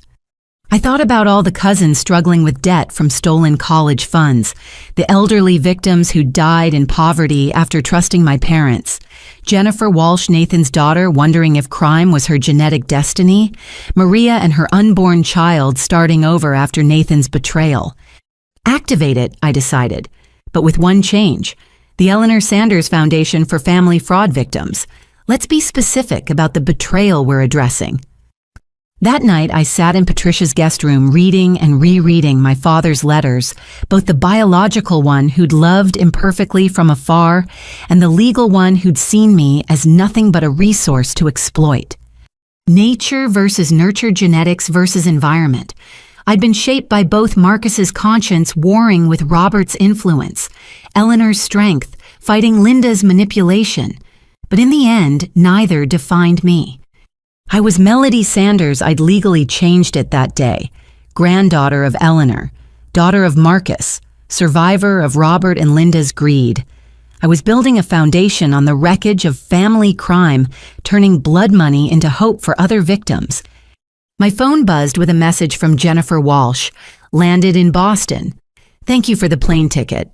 Thank you for believing I can be different. Thank you for showing me family can mean something other than exploitation. Another broken bird finding her way to our makeshift nest, another chance to redefine what family meant. I pulled out my laptop and began typing the press release that would accompany the new evidence filing. The world needed to know the full scope of Robert and Linda's crimes. More importantly, their victims needed to know justice was finally coming. Local family's 40-year crime spree, exposed by granddaughter's courage. I typed, then deleted it. Too sensational. Foundation established to help family fraud victims rebuild. I tried again, better, focused on healing rather than harm. As I wrote, I felt my grandmother's presence not ghostly or mystical, just the weight of her love and planning finally bearing fruit. She'd played the long game gathering evidence for decades, waiting for the moment her granddaughter would be strong enough to use it. That moment had come. The The final secrets were revealed. The last of their power over me had crumbled with the truth. Tomorrow the world would learn what Eleanor had always known, that Robert and Linda weren't just thieves, but murderers. That their crime spree had lasted longer and cut deeper than anyone imagined. But tonight I sat with my chosen family, Patricia Maria, and soon Jennifer, and felt something my biological parents had never given me: peace. The peace that comes from truth, acknowledged justice pursued, and love freely given, without price tags attached. The grandmother's secret had set me free.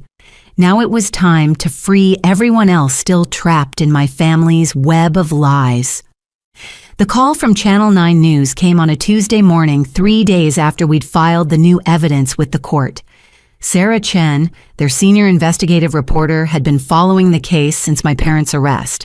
Now, with murder charges added to their expanding list of crimes, she wanted an exclusive interview. "Your story has captured national attention," Sarah explained over the phone. "Financial fraud is one thing, but matricide organ harvesting, conspiracies, 4 decades of family exploitation. This is unprecedented. People need to hear from you directly." Richardson initially opposed the idea. "You don't owe the public anything. Let the evidence speak for itself." But I thought about all the silent victims still out there, afraid to speak up about their own family exploitation. If my story could give even one person courage to seek help, the discomfort would be worth it. "I'll do it," I decided.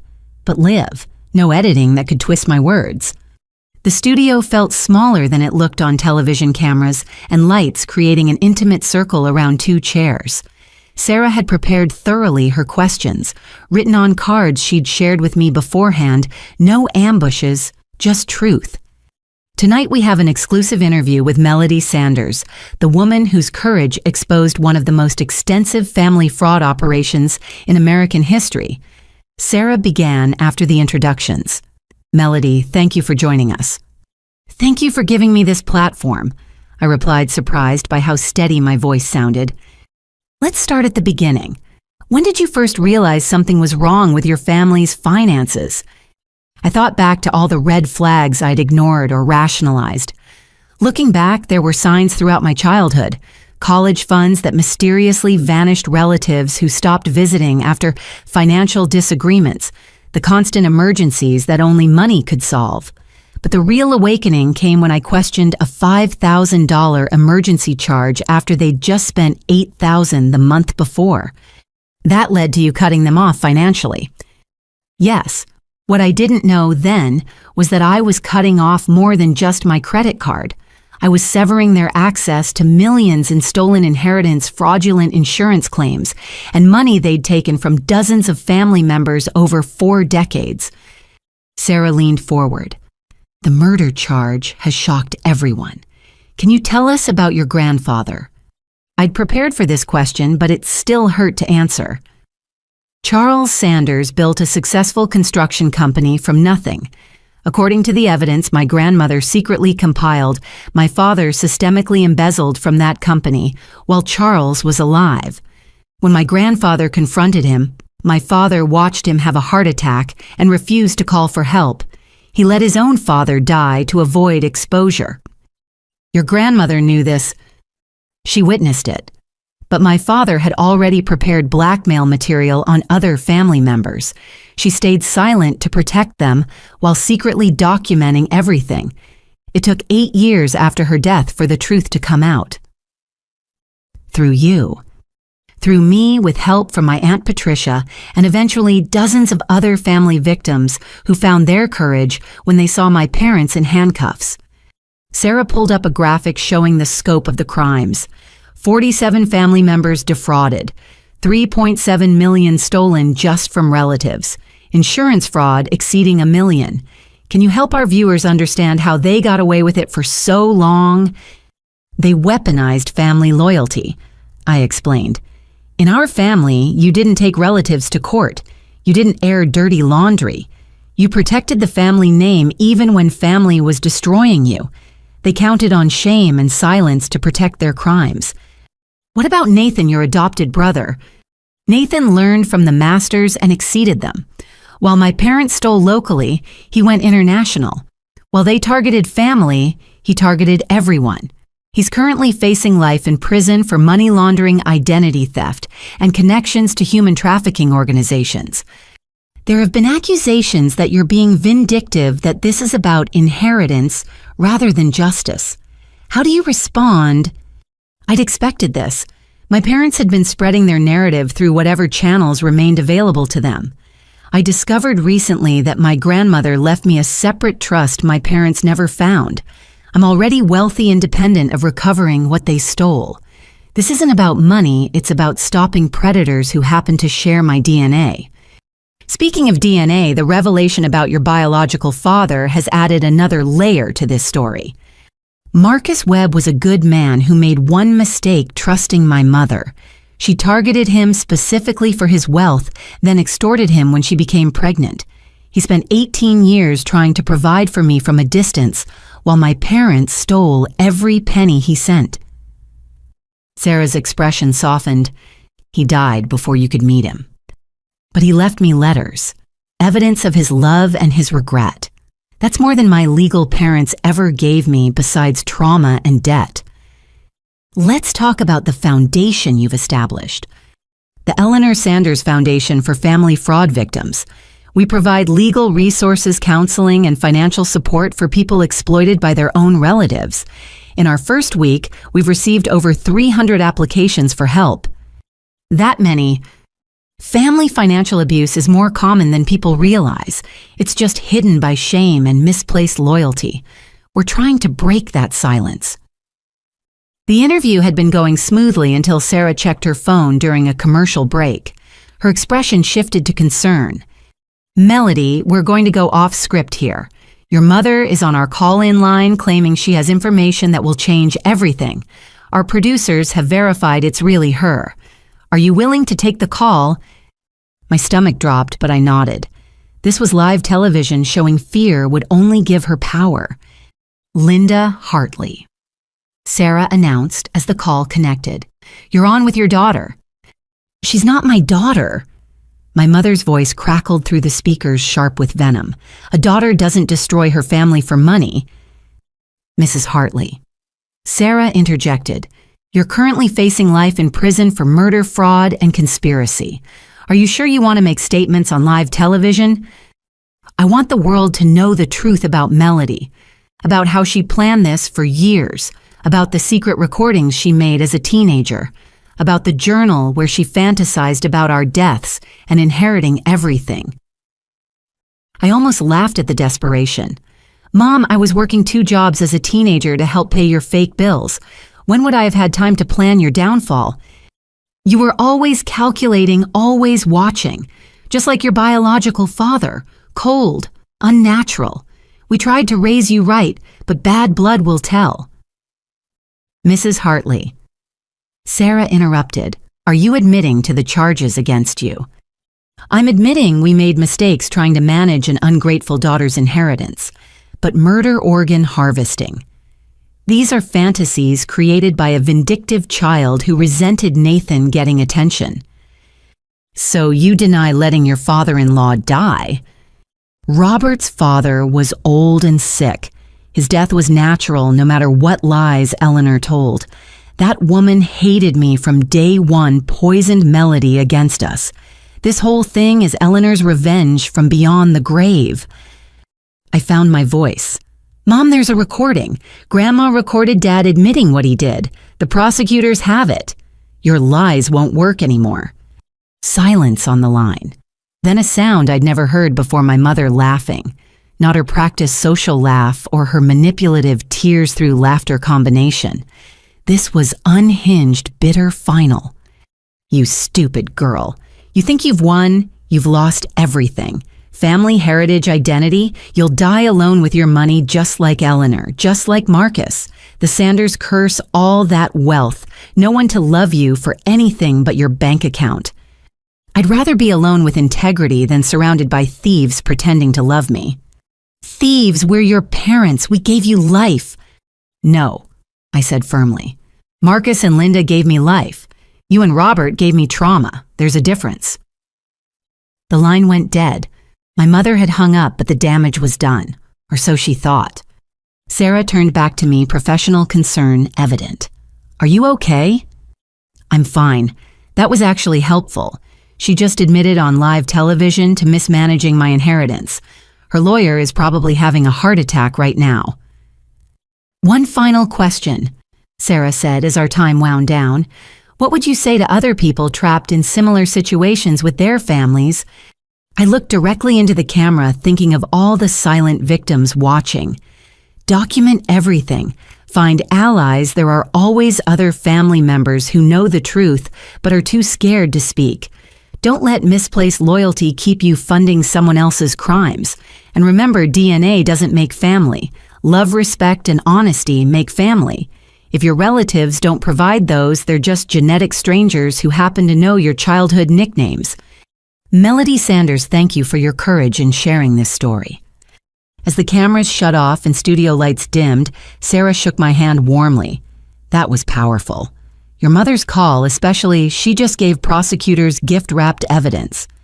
She always did have more ego than sense, I admitted. My phone exploded with messages as I left the studio. Richardson was ecstatic about my mother's admissions. Patricia proud of my composure. Cousins grateful for the public validation of their experiences. But the most meaningful message came from a number I didn't recognize. "Ms. Sanders, I just watched your interview. I'm 73 years old and my son has been draining my retirement while telling me it's for his children's medical bills. His children are healthy, I know, because I see them. Your courage has given me strength. Tomorrow, I'm calling a lawyer. Thank you for showing me it's not too late to fight back. Dorothy Kim." One person. If the interview had helped just one person, the public exposure was worth it. That evening, the story went viral. Family fraud survivor began trending. My inbox filled with stories from around the world, adult children exploited by parents, elderly parents, drained by adult children, siblings stealing from siblings. The scope of family financial abuse was staggering, but so was the courage of victims finally speaking up. Maria, now heavily pregnant, watched the replay with Patricia and me. "Your mother sounded completely unhinged," she observed, like she couldn't believe her manipulation wasn't working. "Narcissists often break when their victim supply is cut off," Patricia explained. "Linda just experienced narcissistic collapse on national television. The mask didn't just slip, it shattered." The foundation's website crashed from traffic. Volunteers worked through the night to restore service and process the flood of applications for help. By morning, we'd received donations totaling $2 million from viewers moved by the story. "We'll need a bigger office," Patricia noted, scrolling through offers of pro bono legal help from firms across the country. "Maybe a full-time staff. We'll need therapists, too," I added, reading heartbreaking stories from victims. Legal help is just the first step. People need counseling to understand they didn't cause this, didn't deserve it. The next morning brought unexpected consequences. 3 of my parents' former victims, elderly people they'd scammed over the years, came forward publicly. The district attorney announced additional charges. The FBI revealed connections between my father's shell companies and larger criminal networks. "Your interview broke the dam," Richardson explained during our morning briefing. "Victims who were ashamed are now angry. Criminals who felt protected by family silence are scrambling. You've started something bigger than just your own case." But the best moment came that afternoon. Jennifer Walsh. Nathan's daughter from Dublin arrived at Patricia's house, looking nervous but determined. She'd watched the interview from the airport, waiting for her connecting flight.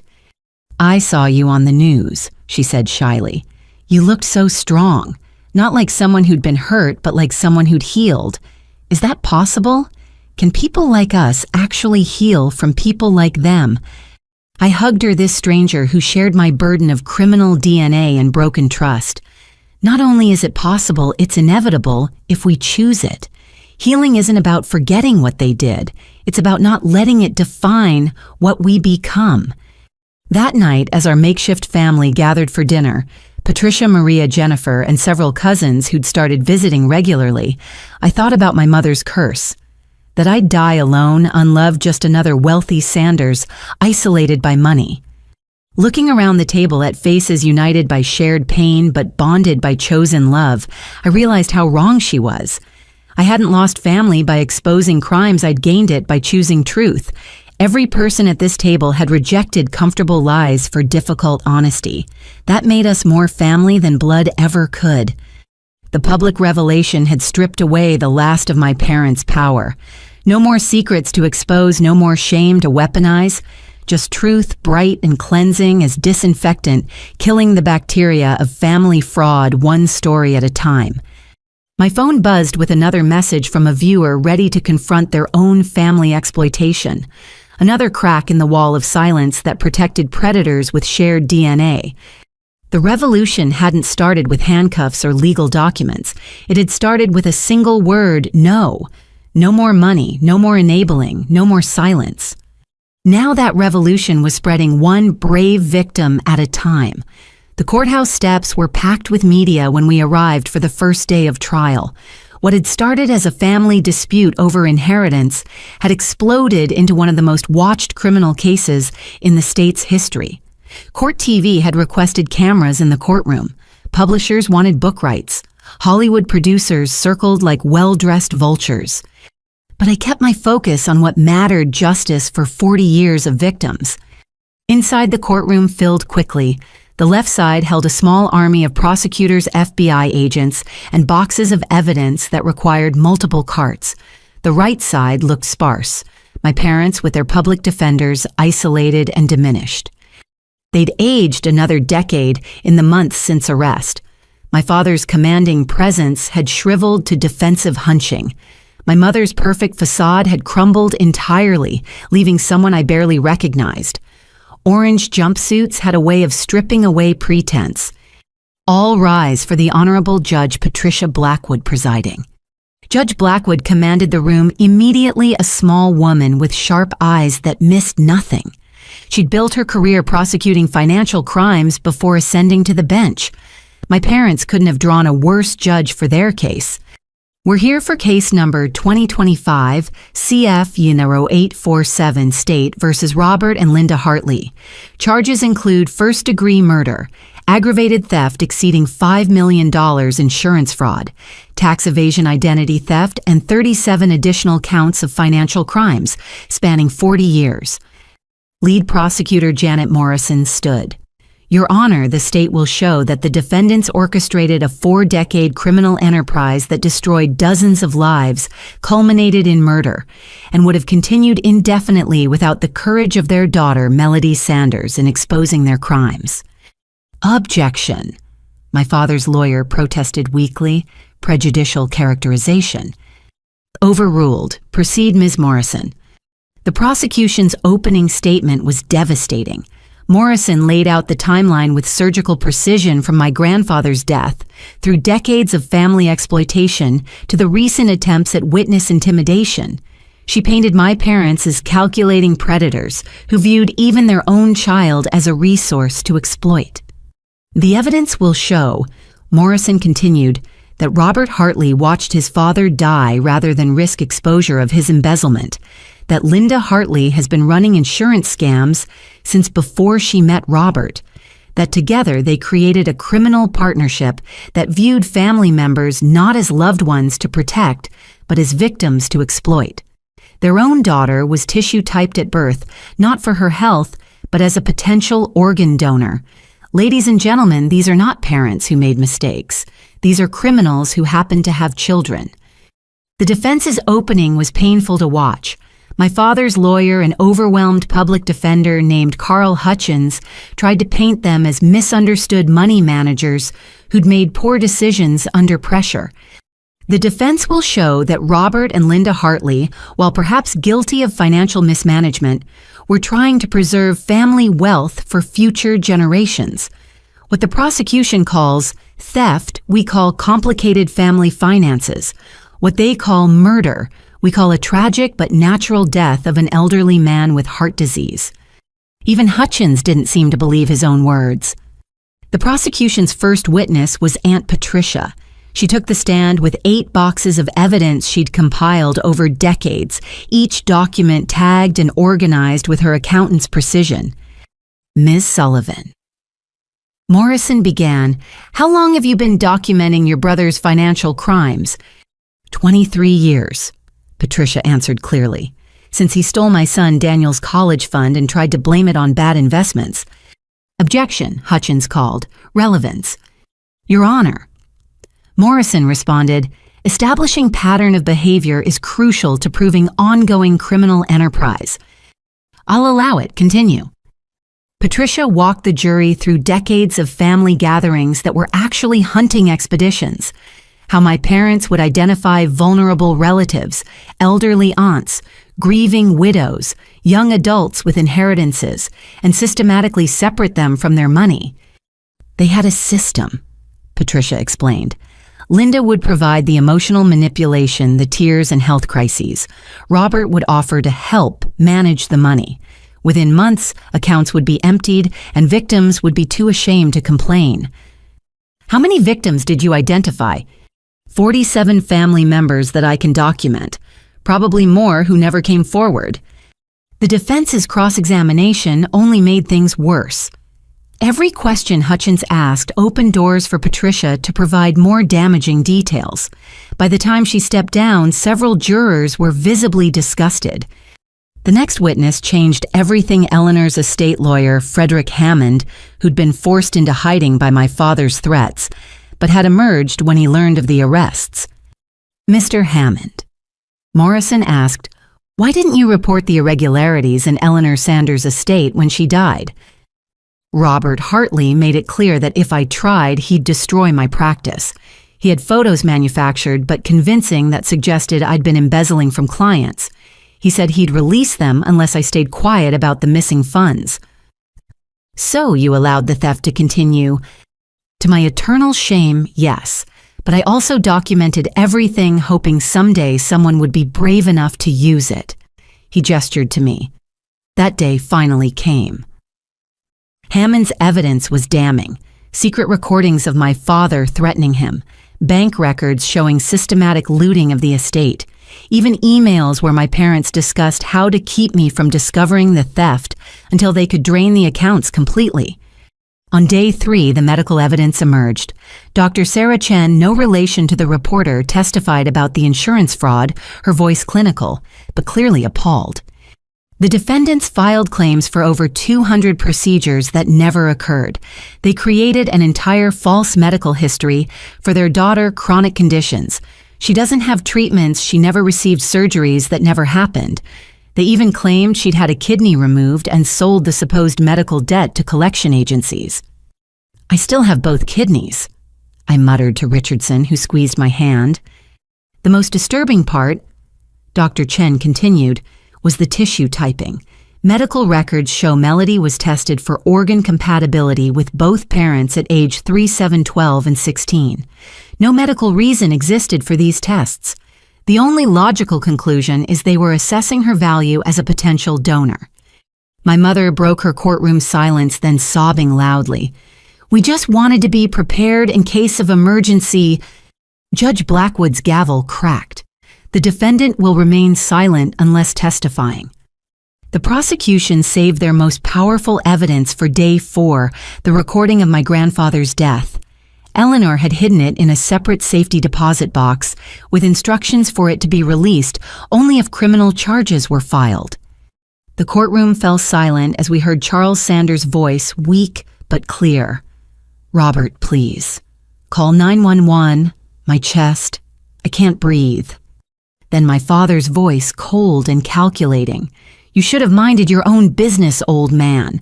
A few more minutes and your interference ends permanently." "You're killing me." "No, your heart is killing you. I'm just choosing not to interfere with nature. Big difference, legally speaking." The recording continued for 12 agonizing minutes. Charles begging. Robert counting money from the safe he'd just emptied. The old man's breathing becoming more labored. Then silence. "Finally," my father's voice concluded. "Now to call the ambulance and play the grieving son." Several jurors were crying. One had to be excused to compose herself. My mother stared at my father like she was seeing him for the first time. The defense barely tried to cross-examine the authenticity of the recording. What could they say? The voice analysis had confirmed it was Robert. The timeline matched perfectly with the reported death. The safe mentioned had been found empty despite Charles's meticulous records, showing it should have contained $100,000. On day 5, I took the stand. Morrison had prepared me well, but facing my parents while testifying felt like walking through emotional quicksand. Ms. Sanders, tell us about the night you discovered your inheritance had been stolen. I walked the jury through that horrible evening at Patricia's house. The dawning realization that my entire life had been built on lies. The discovery that my exhaustion, my poverty, my missed opportunities, all had been orchestrated by the people who claimed to love me most. How did that make you feel? Like I'd been hollowed out. Everything I thought I knew about myself, my family, my failures, all of it was fabrication. They didn't just steal money. They stole my identity, my education, my future, and tried to convince me it was my fault for not being good enough. Yet you survived, thrived even. How I had examples of real love. My grandmother who protected me even from beyond death. My Aunt Patricia who risked everything to gather evidence. My biological father who sent support even though he couldn't send himself. I learned that DNA doesn't make someone family. Choice does. I chose to reject their poison and seek justice instead. The cross-examination was brutal. Hutchins, desperate for any foothold, attacked my character, my motives, my mental state. Isn't it true you were always jealous of Nathan? I envied the love my parents showed him. I didn't know then it was purchased with stolen money. You cut them off financially without warning. I ended my enabling of their criminal enterprise. That's not cruelty, that's sanity. You're enjoying this revenge, aren't you? No, I'm grieving. Grieving the parents I thought I had, the childhood I deserved, the family that should have been. But grief doesn't mean I should allow their crimes to continue. When Hutchins finally finished, Morrison had one redirect question. Ms. Sanders, if you could have your inheritance back but had to allow your parents to continue their crimes, would you? Never. The money means nothing compared to stopping them from creating more victims. This isn't about what I lost, it's about preventing others from losing too. The defense's case was pitiful. They called character witnesses who crumbled under cross-examination, admitting they'd also been scammed by my parents. They tried to introduce doubt about the recording's authenticity until the prosecution's expert demolished their claims. They even put my mother on the stand, a desperate move that backfired spectacularly. Mrs. Hartley, her own lawyer, asked gently, "Did you know about your husband's activities regarding his father's death?" My mother's mask finally cracked completely. I knew Robert was hard, practical, but murder. No, I thought Charles just died. Old men die, it happens. But Morrison's cross-examination revealed the truth. Email after email where my mother discussed spending the money from Charles's safe, plans to claim his life insurance before the body was cold, even jokes about how convenient his death had been for their finances. "You knew," Morrison stated flatly. "You may not have been in the room, but you knew Robert killed his father, and you helped him profit from it." "I want a deal," my mother suddenly screamed.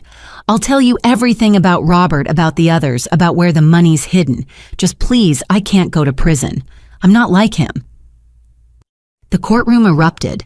Judge Blackwood hammered for order while my father turned to stare at his wife with pure hatred.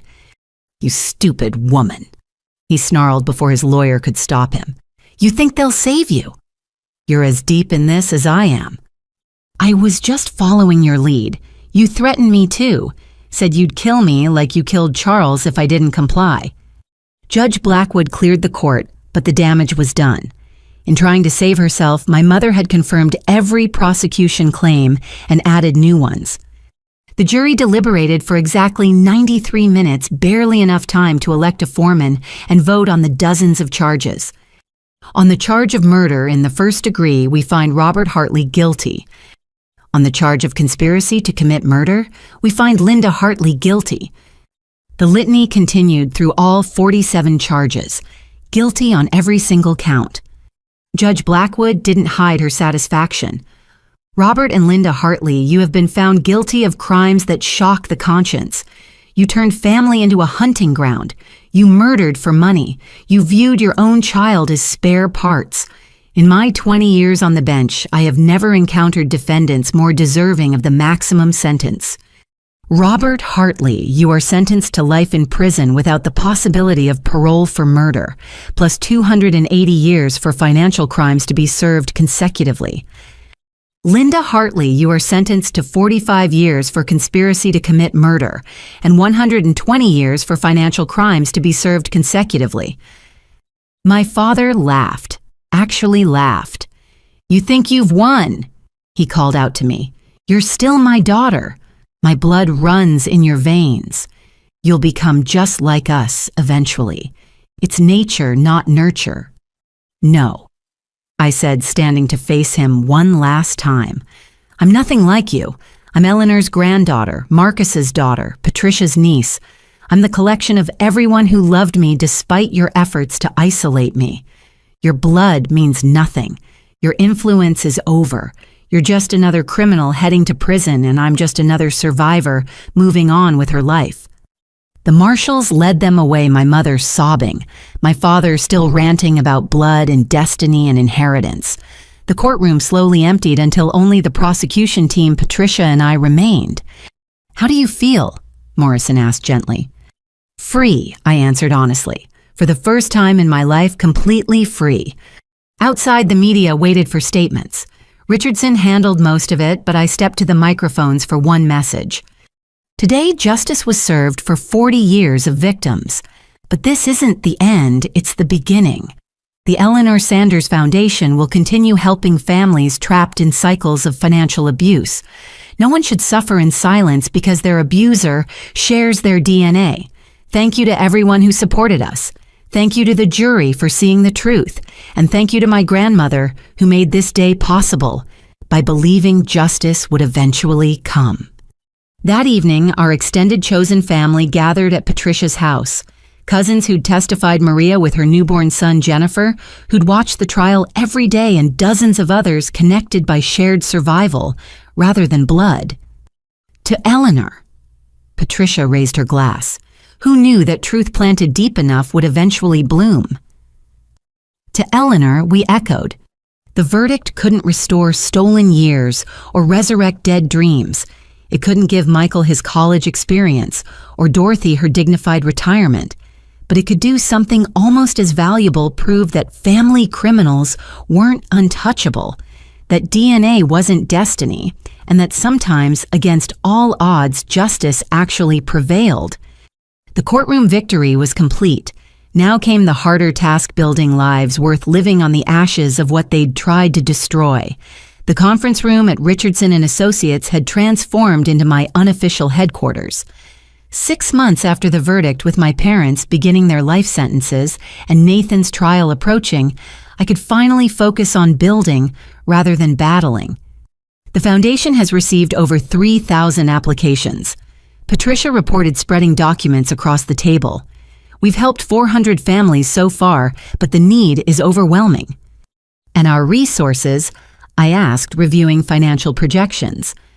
Between the whistleblower rewards, recovered inheritance, and donations, we have $42 million in assets. But at our current burn rate, that gives us maybe 5 years of operation. It wasn't enough. The foundation needed sustainable income, not just a trust fund that would eventually deplete. That's when Sandra, my former boss, entered with a proposal that would change everything. I've been thinking. She began, her business instincts as sharp as ever. Financial abuse thrives in darkness. What if we could shine light on it systematically?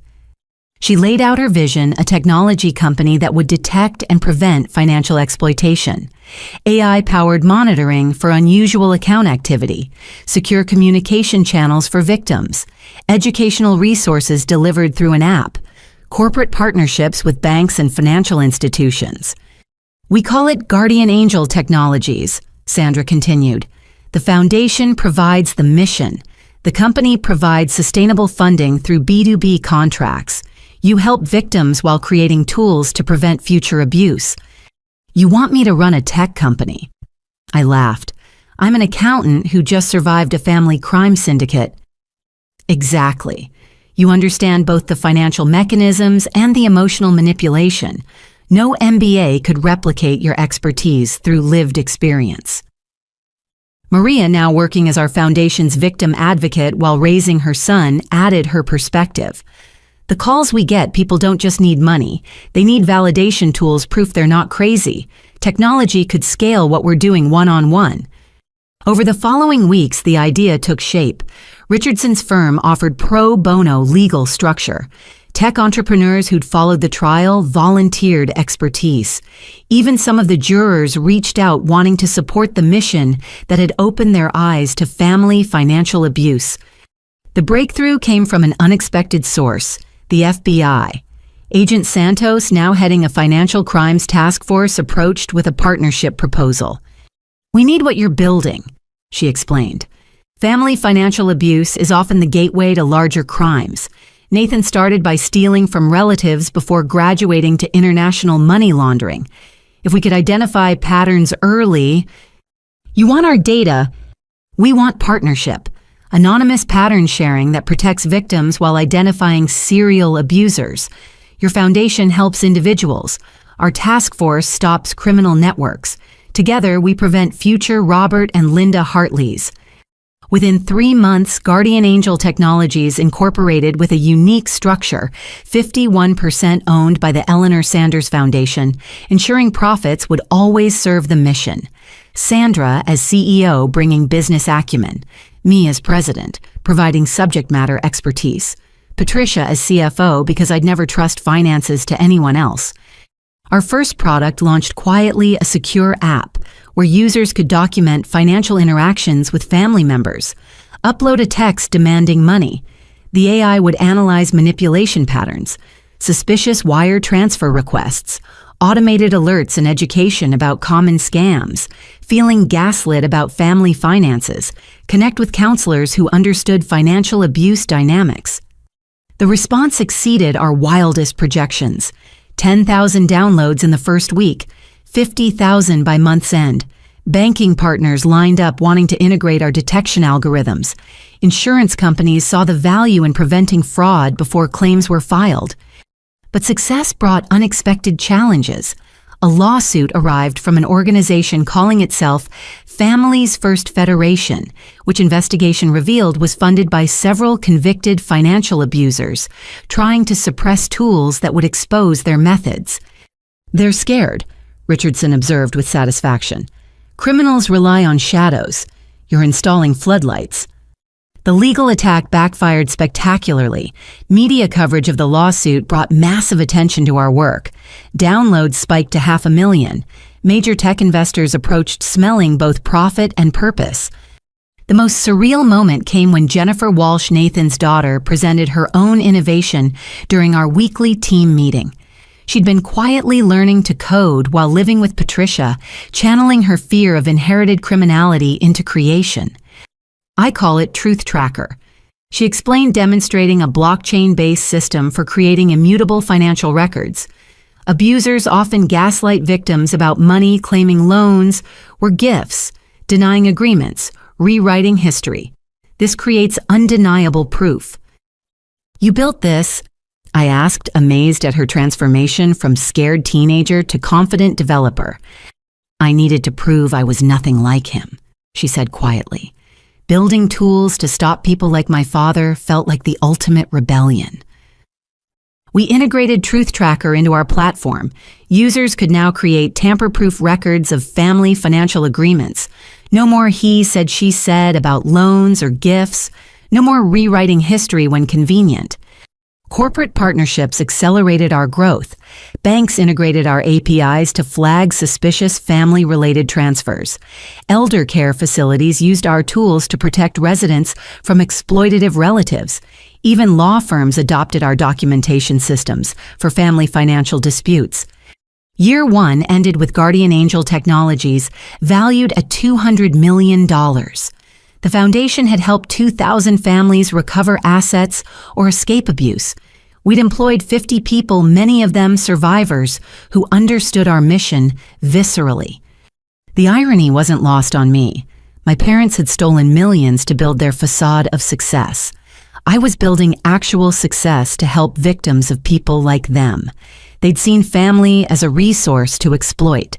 I'd turned family exploitation into a resource for healing. But the universe wasn't done with poetic justice. Nathan's trial began just as our company hit unicorn status, $1 billion valuation in under 18 months. The same week he was convicted on all charges. Forbes ran a cover story, From Victim to Victor, how Melody Sanders built a $1 billion empire on the ashes of family fraud. Nathan watched from federal prison as the sister he'd mocked for working legitimate jobs became everything he'd pretended to be, successful, wealthy, internationally recognized. But while his success had been built on lies and theft, mine was built on truth and service. His final attempt at relevance came through a jailhouse interview where he claimed credit for inspiring the foundation. If I hadn't shown Melody how vulnerable families were to financial exploitation, she never would have started her company. In a way, I'm a co-founder. Our legal team shut that down quickly, but I responded publicly. Nathan's right about one thing. He taught me valuable lessons. He showed me how predators think, how they operate, how they justify their crimes. That knowledge helps us protect victims.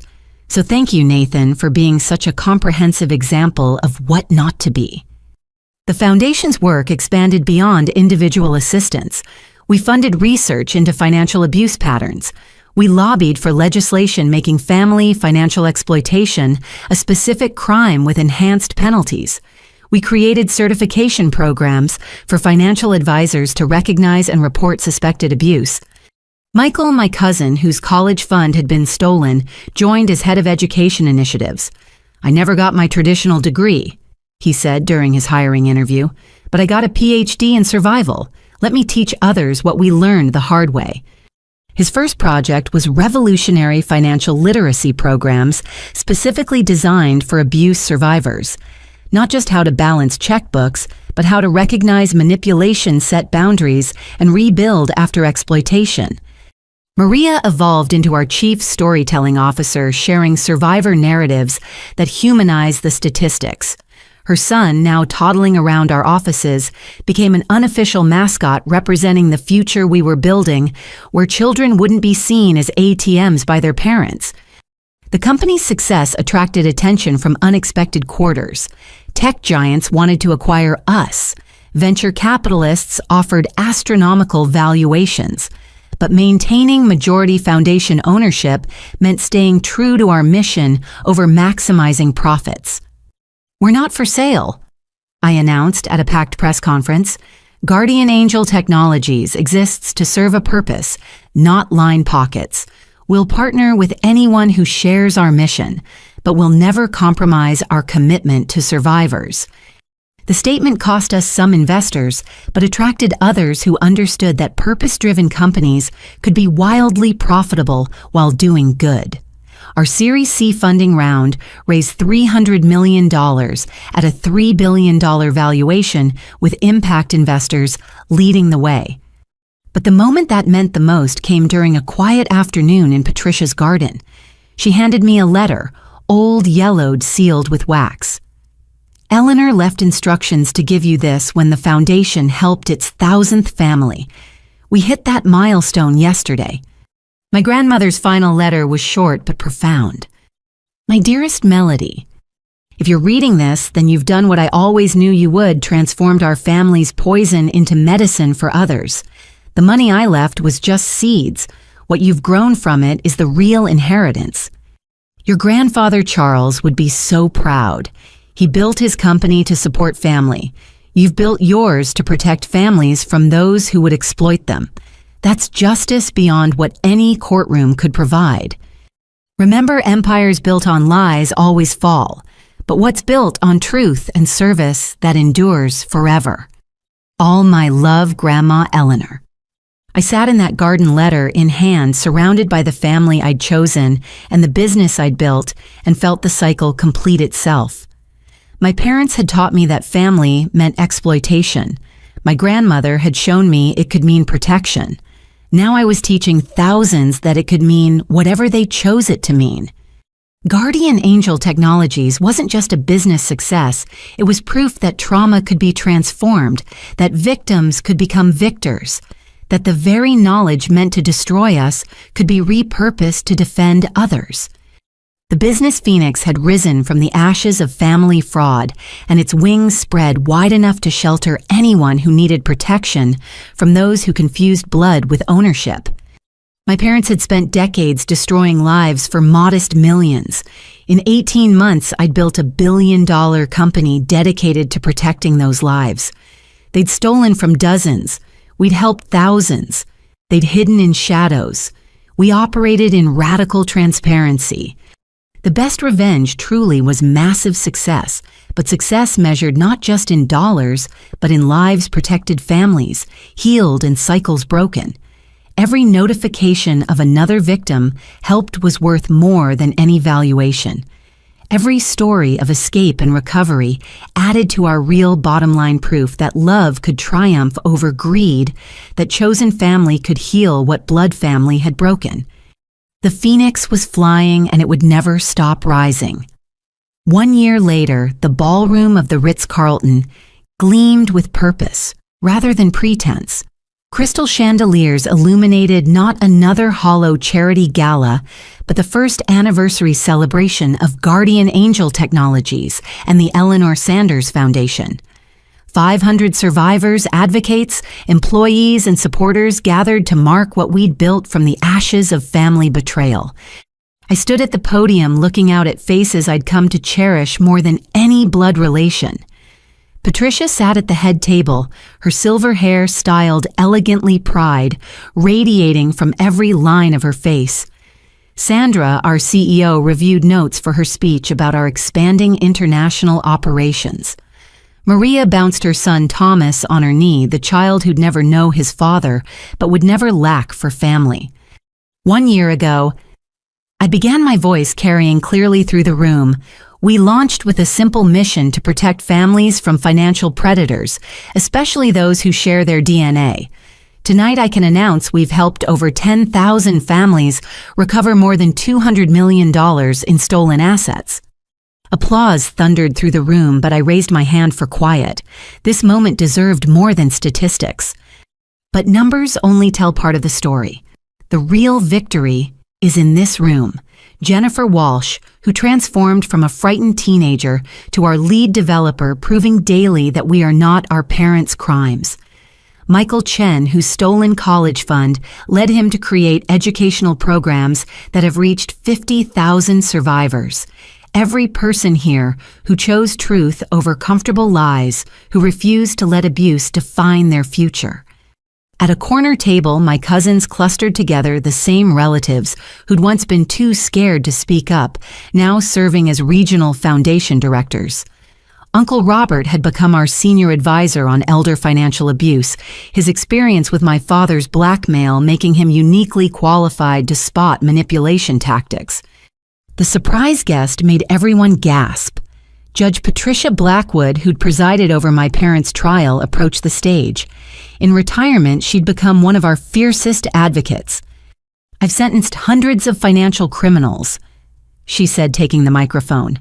"But I've never seen victims transform their pain into such powerful purpose. The Sanders Foundation isn't just helping individuals, it's changing how society views family financial abuse. No longer can predators hide behind family matters while destroying lives."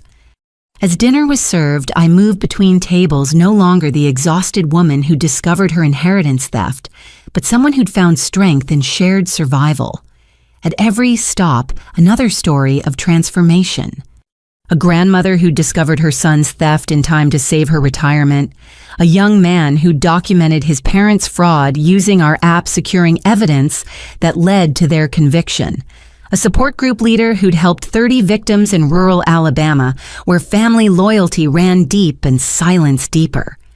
Melody, A familiar voice called out, "Dorothy Kim," the woman who'd messaged me after my television interview approached with tears in her eyes. "I wanted to thank you in person. I got my money back. More importantly, I got my voice back. My son is in therapy now, learning why he felt entitled to steal from his mother. There's hope for healing." These moments, these connections between survivors meant more than any business success. We'd created not just a company or foundation, but a movement that redefined family itself. The evening's program included surprise announcements.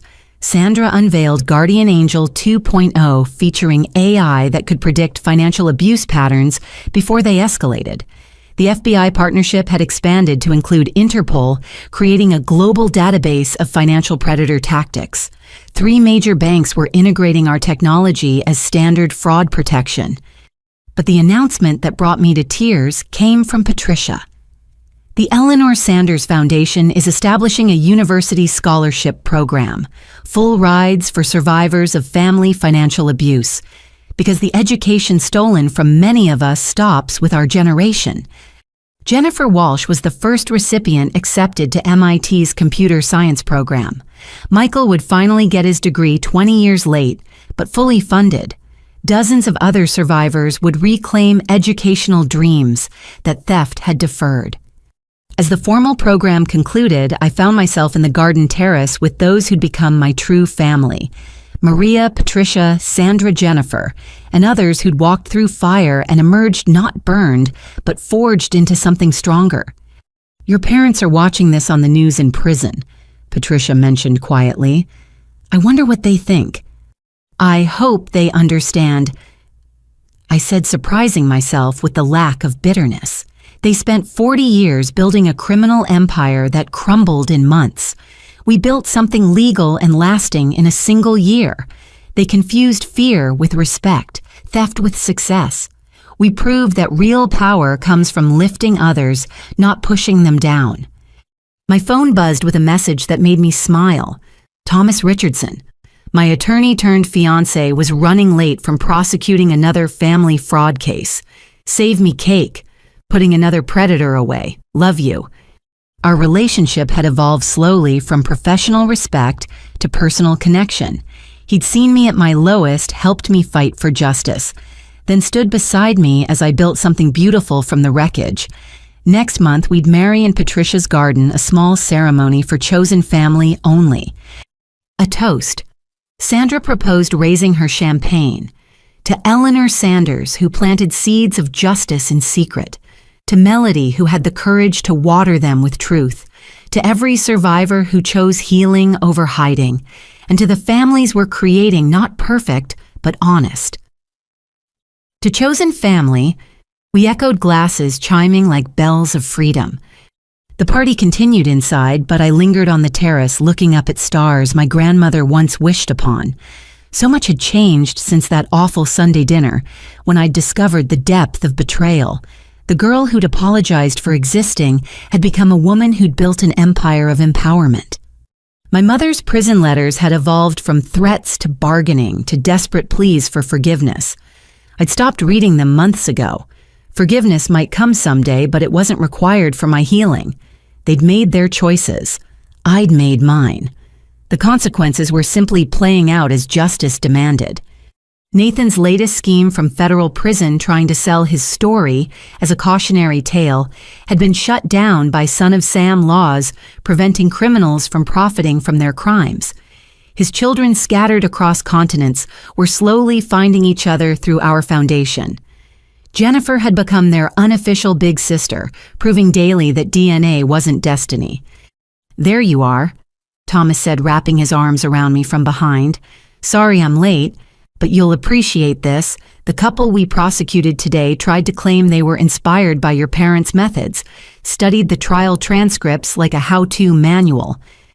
Did it work? They're looking at 30 years because they didn't realize we've gotten very good at recognizing the patterns. Your foundation's research helps secure the conviction. Every criminal who tries to copycat your parents just proves how valuable your work is." We stood together watching the city lights twinkle below. Somewhere in federal prison, my parents existed in the consequences of their choices. Somewhere across the globe, Nathan's victims were rebuilding with our help. And here, in this moment, surrounded by love that expected nothing but gave everything, I was home. The Foundation's motto, emblazoned on banners throughout the ballroom, captured what we'd learned. Family isn't blood, it's choice, commitment, and care. My biological parents had given me DNA and trauma. My chosen family had given me healing and purpose. The trade-off hadn't been equal, it had been magnificently in my favor. As we rejoined the celebration, I caught sight of myself in a mirror. The woman reflected back looked nothing like the exhausted girl who'd worked 2 jobs to fund her parents' lies. This woman stood tall, dressed not in designer clothes bought with stolen money, but in simple elegance purchased with earned success. Her eyes held strength instead of fear, wisdom instead of confusion, love instead of obligation. "Ready for your closing speech?" Sandra asked. I nodded, returning to the podium for final words that had been building for a year. Someone recently asked what message I'd send to families dealing with financial abuse. Here it is. You deserve love that doesn't come with a price tag. You deserve support that doesn't require suffering. You deserve family that builds you up instead of breaking you down for parts. If your blood family can't provide that, build your own. Find your people among survivors and supporters. Create bonds based on mutual respect rather than manipulation. Choose connections that nourish rather than drain. The family that tried to destroy me made me believe I was worthless. The family I chose showed me my worth was infinite and non-negotiable. That's the transformation available to every person brave enough to say no more to abuse and yes to healing. Guardian Angel Technologies will continue growing, protecting families worldwide. The Eleanor Sanders Foundation will keep fighting for survivors. But our greatest success won't be measured in dollars saved or predators caught. It will be measured in lives reclaimed, in cycles broken in children who grow up knowing that love shouldn't hurt and family shouldn't steal. To those still trapped, help exists. You're not crazy. You're not alone. You're not obligated to fund someone else's life at the expense of your own. To those who've escaped, your story matters. Your healing inspires others. Your choice to rebuild proves that survival is possible and thriving is achievable. And to those who think blood entitles them to exploit family, your time is ending. Technology is exposing your tactics. Law enforcement is recognizing your patterns. Society is rejecting your justifications. The shadows where you operate are disappearing. Thank you all for proving that families can be sanctuaries instead of crime scenes. Together, we're rewriting the definition of kinship itself. The standing ovation lasted 5 minutes, but the real triumph was in the hundreds of faces beaming back at me, survivors who'd become thrivers, victims, who'd become victors, individuals who'd become a movement. Later, as the evening wound down and the ballroom slowly emptied, I found myself back in the garden with my core circle. Thomas held my hand while Patricia regaled Jennifer with stories of my grandmother's subtle rebellions. Maria taught her son to say, family, and his tiny voice wrapping around the word felt like prophecy. What's next? Sandra asked, already thinking 3 moves ahead. Global expansion, legislative change, maybe a documentary to reach those still suffering in silence. I paused, then smiled. But tonight we just celebrate how far we've come. My phone buzzed with one final message of the evening, a notification from our app. Another family had just been helped, another cycle broken, another survivor starting their journey toward healing. The ripples of our work spreading ever outward, touching lives we'd never meet but would forever impact. The true family I'd found wasn't perfect. Patricia still worried too much. Sandra occasionally pushed too hard. Maria sometimes retreated into protective silence. Jennifer fought daily battles against inherited shame. But we showed up for each other without price tags, supported without scorekeeping, loved without conditions. My parents had asked, "What did we get for raising you?" The answer was simple, exactly what they'd earned. Prison sentences for crimes, isolation born from betrayal, legacy of cautionary tales. But the question they should have asked was different. What did we miss by seeing our daughter as a resource instead of a person? They missed this, the joy of watching someone you love succeed, the pride of contributing to another's growth, the wealth that comes from connections rather than collections, the immortality found in positive impact rather than stolen assets. They missed the chance to be part of something beautiful instead of architects of something ugly. They missed love that multiplies when shared rather than diminishes when spent. They missed family, real family, the kind worth choosing, worth building, worth protecting. But I hadn't missed it. I'd found it in courtrooms and boardrooms, in late-night strategy sessions, and tearful support groups in every survivor who'd reached out and every advocate who'd stood up. Blood had made me vulnerable to predators. Choice had made me powerful enough to stop them. And love, the real kind, the kind that gives without calculating returns, had made me wealthy beyond any inheritance. The card had stopped working because I'd started working on myself. What they'd lost wasn't just money, it was their daughter. But what I'd found was priceless. My worth, my voice, my purpose, and my people. The family I'd built from the ashes of the one that burned me was more than worth the fire I'd walked through to find them, and together we'd make sure others could find their way through the flames too, into the clear, honest light of chosen love and earned trust. This was my inheritance, my legacy, my true family fortune, the unbreakable bonds forged by shared survival and mutual support. No one could steal it, counterfeit it, or claim it wasn't earned. It was mine, theirs, ours forever. If this story resonated with you, if you've experienced family financial abuse or know someone who has, I want to hear from you. Share your thoughts in the comments below. How did you find the strength to break free? What would you tell someone still trapped in these situations?